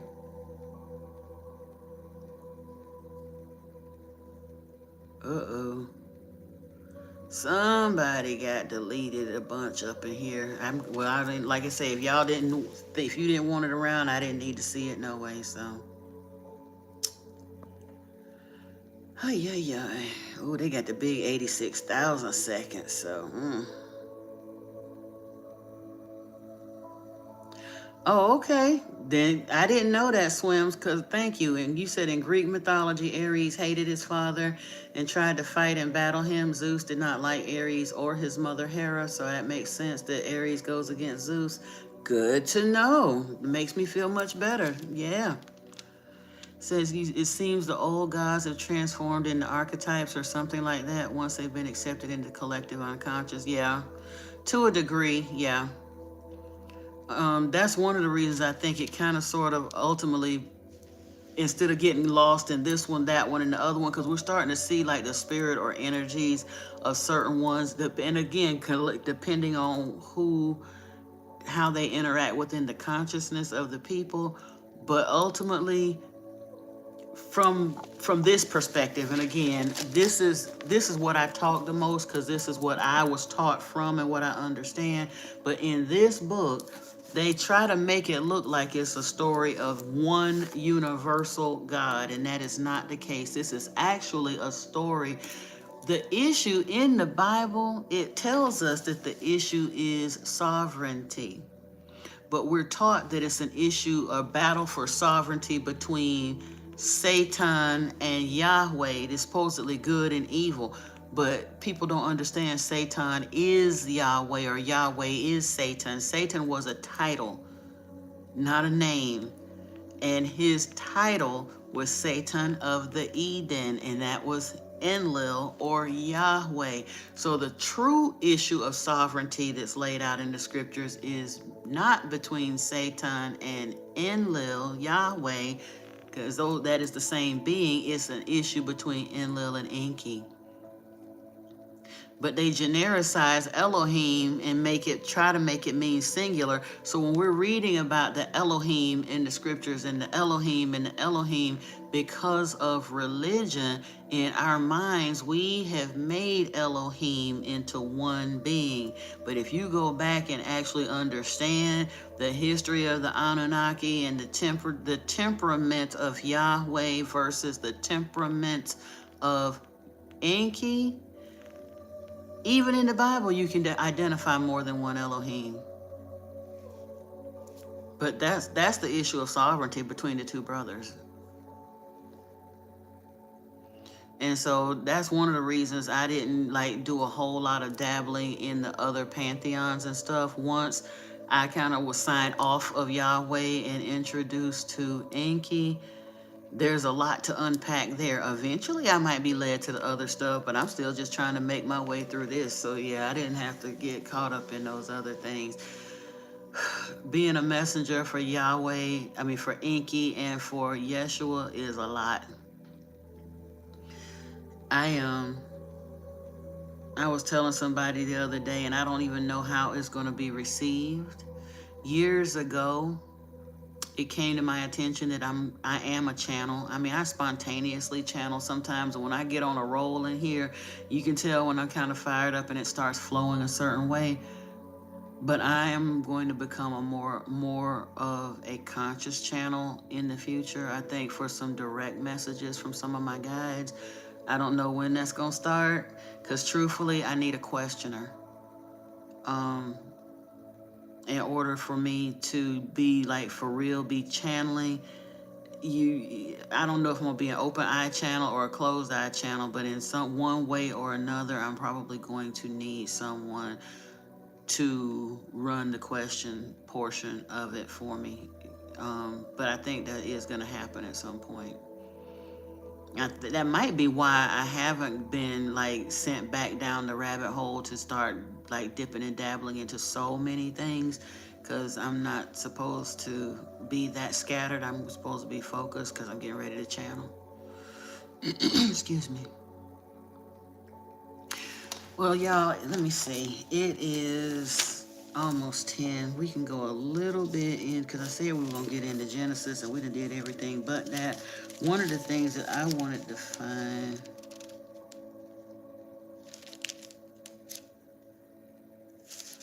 Oh.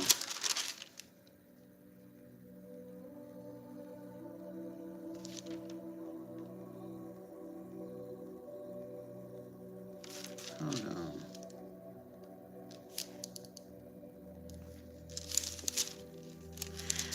Oh, the whole situation with Isaac and Rebekah, after the sacrifice of Isaac, and Yahweh stopped him, let him know you don't have to go through with killing, actually sacrificing him. I just want to know if you was loyal to me, and you done prove yourself loyal. So they came down from that. But then Sarah passed away at 127 years. And then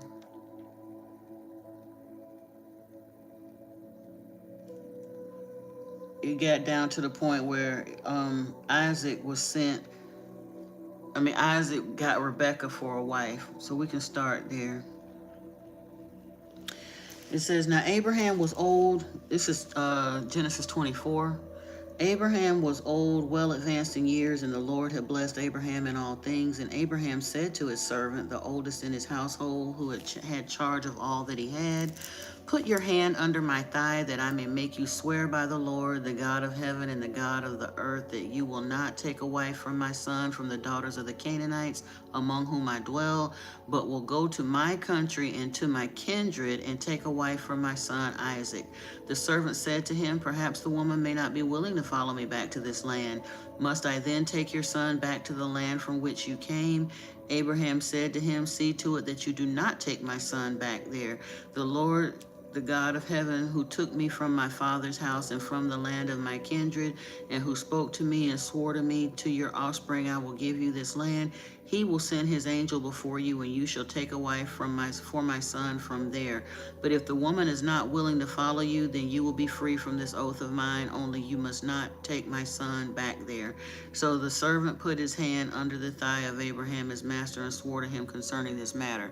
So of all of the people around him that he could have gone to shop for a wife for Isaac, he intentionally went back into his family to go get her a wife. All hundreds of thousands of people around at this point in time, at least, or at least, let's say tens of thousands, even if it wasn't hundreds of thousands, at least tens of thousands of people. They have established cities, and he's deliberately telling his servant, don't go to the people around me. And I don't want to go back to my homeland. So Yahweh done separated this man from his countrymen, his family, and everything else. But when it's time for him to get a wife for his son, he's sending the messenger back into the land of his people so he can marry his daughter to a blood relative, marry his son to a blood relative. Ill, but anyway. So he did that. He took 10 of his master's camels and departed. The servant did. He taking all sorts of choice gifts from his master. He arose and went to Mesopotamia, to the city of Nahor, and he made the camels kneel down outside the city at the well at the time of evening. And that was when he ran into Rebecca, because she was so nice and so doing too much that she was willing to water all the camels and the this and the that. So he found out how willing and compliant she was, and he took her. But here's the part that, let me see.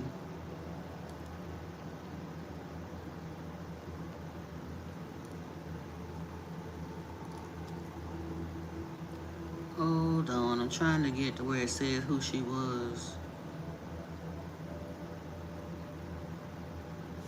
Yeah, she said to him, I am the daughter of Bethuel, the son of Milcah, whom she bore to Nahor. She added, we have plenty of both straw and fodder and room to spend the night. But I should have highlighted it.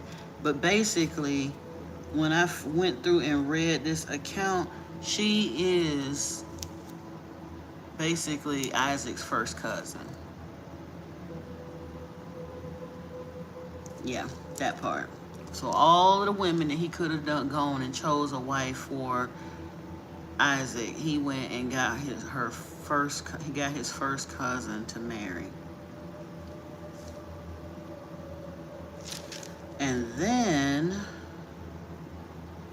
when we get down to Esau and Jacob, now people have heard that story before.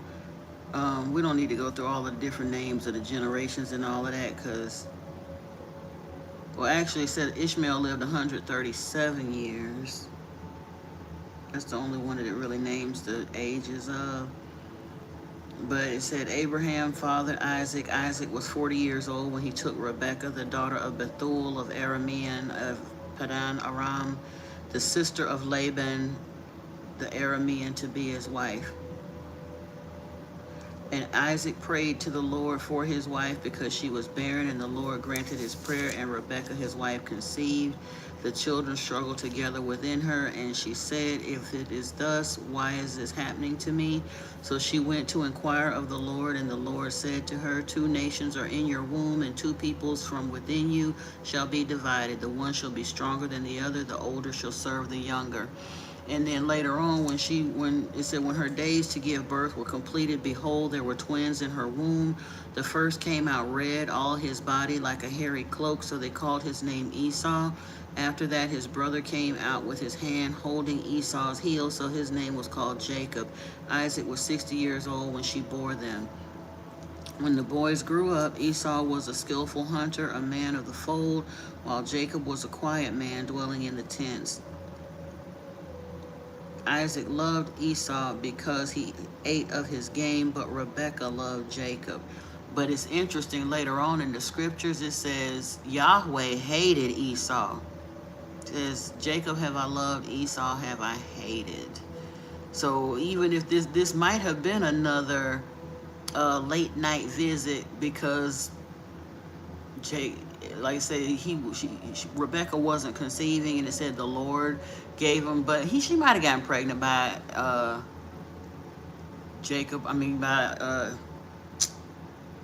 Isaac, but maybe it was Yahweh's. But either way, Yahweh prophesied over them that the older shall serve the younger, because Esau was born first, but he wound up giving his birthright away, because he was like, what good is a birthright gonna do me if I starve to death? So he sold his birthright for stew. He didn't take it that seriously, because for real, they're twins. Get out of here. Why are you carrying on about birthright when they were literally born like minutes apart?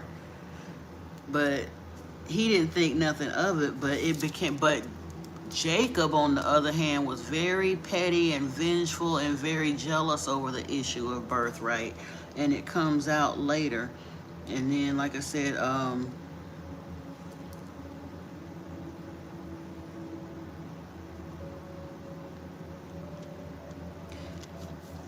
Isaac later on winds up, there was a famine in the land beside the former famine that was in the days of Abraham. Isaac went to Gerar, to Abimelech, king of the Philistines. And the Lord appeared to him and said, do not go down to Egypt. Dwell in the land of which I shall tell you. Sojourn in this land, and I will be with you and bless you. For to you and your offspring I will give all these lands, and I will establish the oath that I swore to Abraham your father. I will multiply your offspring as the stars of heaven, and I will give to your offspring all of these lands. Again, he keep promising and promising. He always promising stuff, but ain't really giving it to him. But it said, Isaac settled in Gerar. When the men of the place asked him about his wife, he said, she is my sister. For he feared to say my wife, thinking lest the men of this place should kill me because of Rebekah, because she was attractive in appearance.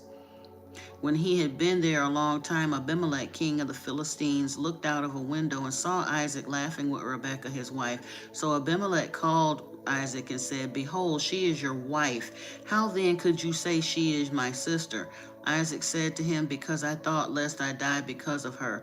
Abimelech said, what is this you have done to us? One of the people might easily have lain with your wife, and you would have brought guilt upon us. So Abimelech warned all the people, saying, whoever touches this man or his wife shall surely be put to death. So Abraham done did this so much that he got his son punking out and doing it too. But Abimelech is finally wise to their foolishness and was like, been this route already. No, this ain't your sister. This your wife. And you should have admitted that to us, because somebody turn around and try to wife her up, and then your little raggedy God gonna come over here and give scourges and stuff to us like he did last time. We're not having it. But the Philistine king had to tell him to do right. He's supposed to be the chosen. He's a Jew. He's the father of the Jews. This is early on in the lineage, and both of them, Abraham and Isaac, at this point have proven to be dishonest in their ways. Not willing to stand up for their women either. Put their women out there on Front Street. Lot, Abraham's brother, was so willing to put the females in his family on Front Street that he offered 2 of his daughters up to the men of Sodom and Gomorrah, that they could do whatever they wanted to those girls, so long as they didn't touch his male guests that had come to his house. What kind of men are these? These are the foundational, the fathers of the nation of Israel. And it only goes downhill from there, y'all. Let me see. Then later on, it said, when Isaac was old and his eyes were dim so that he could not see. This is in Genesis chapter 27. This gives you some of the idea of Jacob, who is basically the father of Israel. Like I said, Esau is the father of the Edomite people, but the Edomites didn't mess with Yahweh. They moved out into the mountainous area and just separated themselves from the rest of the Israelites. But Jacob was the father of the Israelites proper, if you will. But it said, when Isaac was old, his eyes were dim so that he could not see. He called Esau his older son and said to him, my son. And he answered, here I am. He said, behold, I am old. I do not know the day of my death. Now then, take your weapons, your quiver and your bow, and go out into the field and hunt game for me, and prepare for me delicious food such as I love, and bring it to me so that I may eat, so that my soul may bless you before I die. Now Rebekah was listening when Isaac spoke to his son Esau. So when Esau went to the field to hunt for game and bring it, Rebekah said to her son Jacob, I heard your father speak to your brother Esau, bring me game and prepare for me delicious food, that I may eat it and bless you before the Lord before I die. Now therefore, my son, obey my voice as I command you. Go to the flock and bring me 2 good young goats, so that I may prepare from them delicious food for your father, such as he loves, and you shall bring it to your father to eat, so that he may bless you before he dies. So she's shiesty too. Esau did give away his birthright, but still Isaac wanted to bless him. But like the scripture said, Isaac loved Esau, Rebekah favored Jacob, so she basically gonna double down on having him steal this blessing that Isaac was supposed to give to Esau. She wants Jacob to have it instead. Again, what kind of people are these? Backbiting, just treacherous behind people.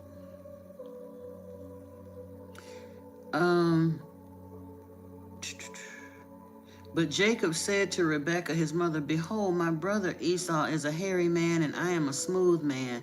Perhaps my father will feel me, and I shall seem to be mocking him and bring a curse upon myself and not a blessing. His mother said to him, let your curse be on me, my son. Only obey my voice and go. Bring them to me. So he went and took them and brought them to his mother, and his mother prepared delicious food such as his father loved. Then Rebekah took the best garments of Esau, her older son, which were with her in the house, and put them on Jacob, her younger son. And the skins of the young goats she put on his hands and on the smooth part of his neck, and put the delicious food and the bread which she had prepared into the hand of Jacob her son. So she's even going further with the subterfuge. He didn't have to go hunt for the flock like Esau. Esau is still off hunting for something to prepare food with. She took some of the flock that was already there, prepared the food, and then took the pelts and put on him so that he would feel hairy like Esau was, just in case Jacob reached out and wanted to feel for his son. She done put him in Esau's clothes and put hairy pelts on the backs of his hands and on his neck and stuff, so that even if Esau, with his failing sight, decides to feel him, he'll feel like Esau. That's some shiesty shit. But we read all of this like it's A-okay.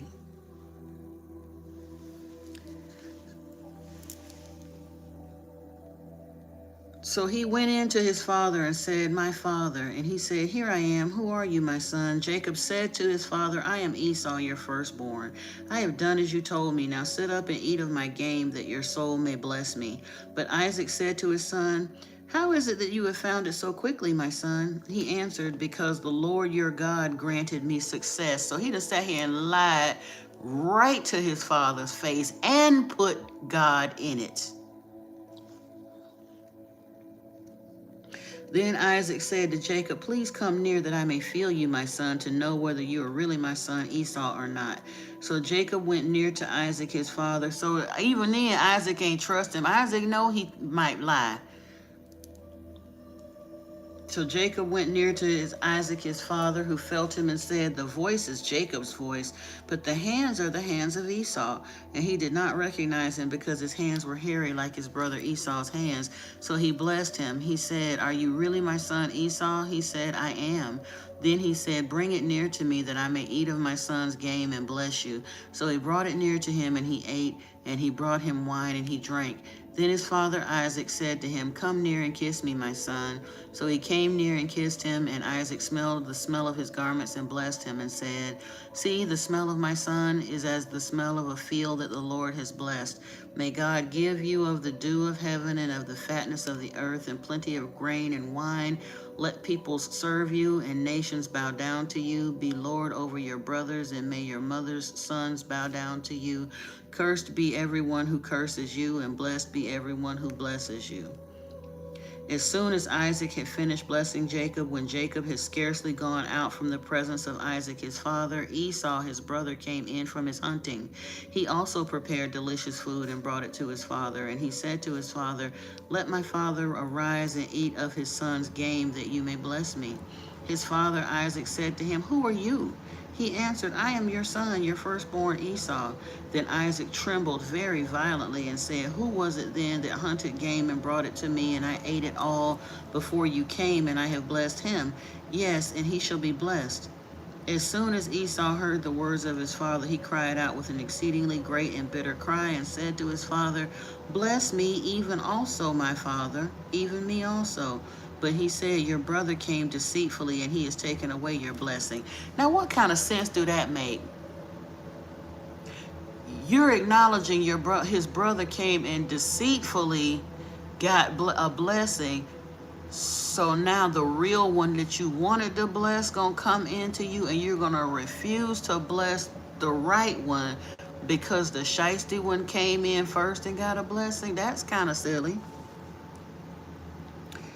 Esau said, Is he not rightly named Jacob? For he has cheated me these 2 times. He took away my birthright, and behold, now he has taken away my blessing. Then he said, Have you not reserved a blessing for me? Isaac answered and said to Esau, Behold, I have made him lord over you, and all his brothers I have given to him for servants, and with grain and wine I have sustained him. What then can I do for you, my son?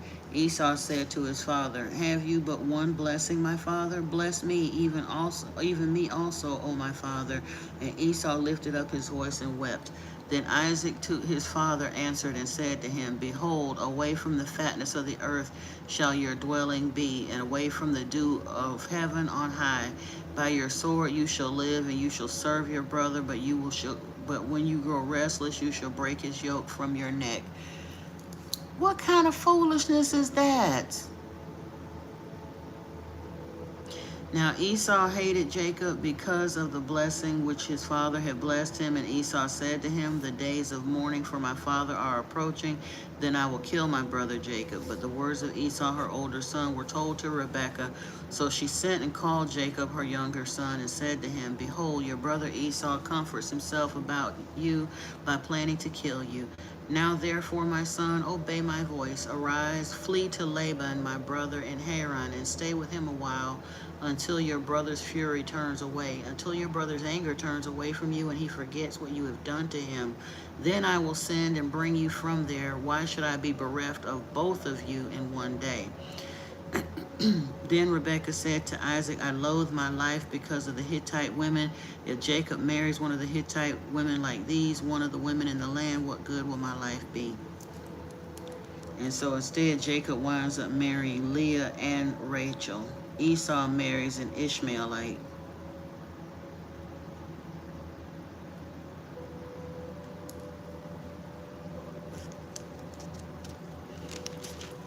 And that, y'all, let me see. Hold on. Let me see if there was something else good.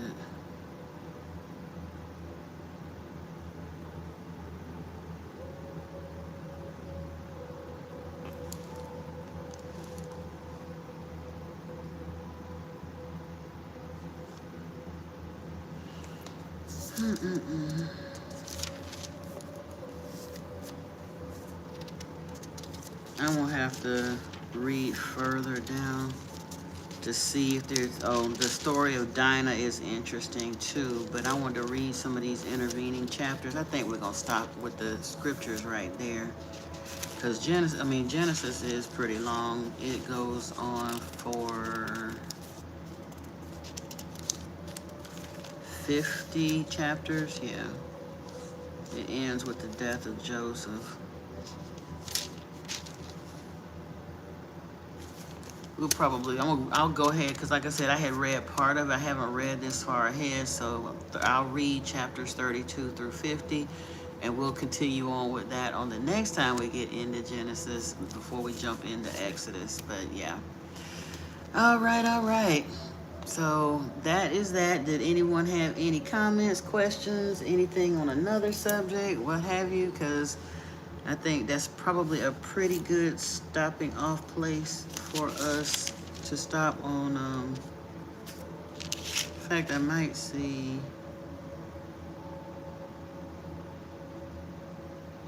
Yeah, the 30th, Genesis 30 is a decent place for us to stop. Mark the Bible here.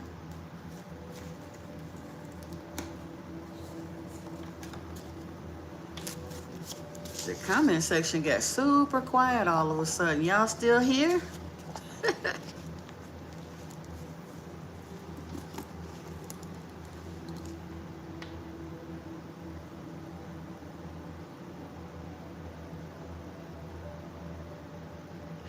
Well, all right, folks. Since ain't nobody got nothing to say and no questions or commentary coming into the chat, I think we're gonna shut it down here for the evening. It's pretty quiet in the live stream, and we've gotten to a pretty good stopping point in the discussion. We'll take up at Genesis 30 the next time we come in, or the 8th tablet in the lost book, whichever it turns out to be on any given day, such as they say.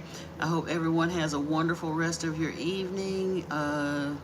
For sure, I'm gonna be doing some readings tomorrow. I'm not sure. I probably will go on TikTok and do some live reading there as well. So I won't be back here on this channel. Most likely, I might drop in on Saturday night, but it'll probably be Sunday for real, so I can get some actual uploaded work from both of the channels, and then come in on Sunday with the Bible study. But I do thank you all for joining me this evening. I hope everyone has a beautiful rest of your evening. I strongly suspect most of y'all are food, drunk, and sleep right now, because ain't nobody saying nothing.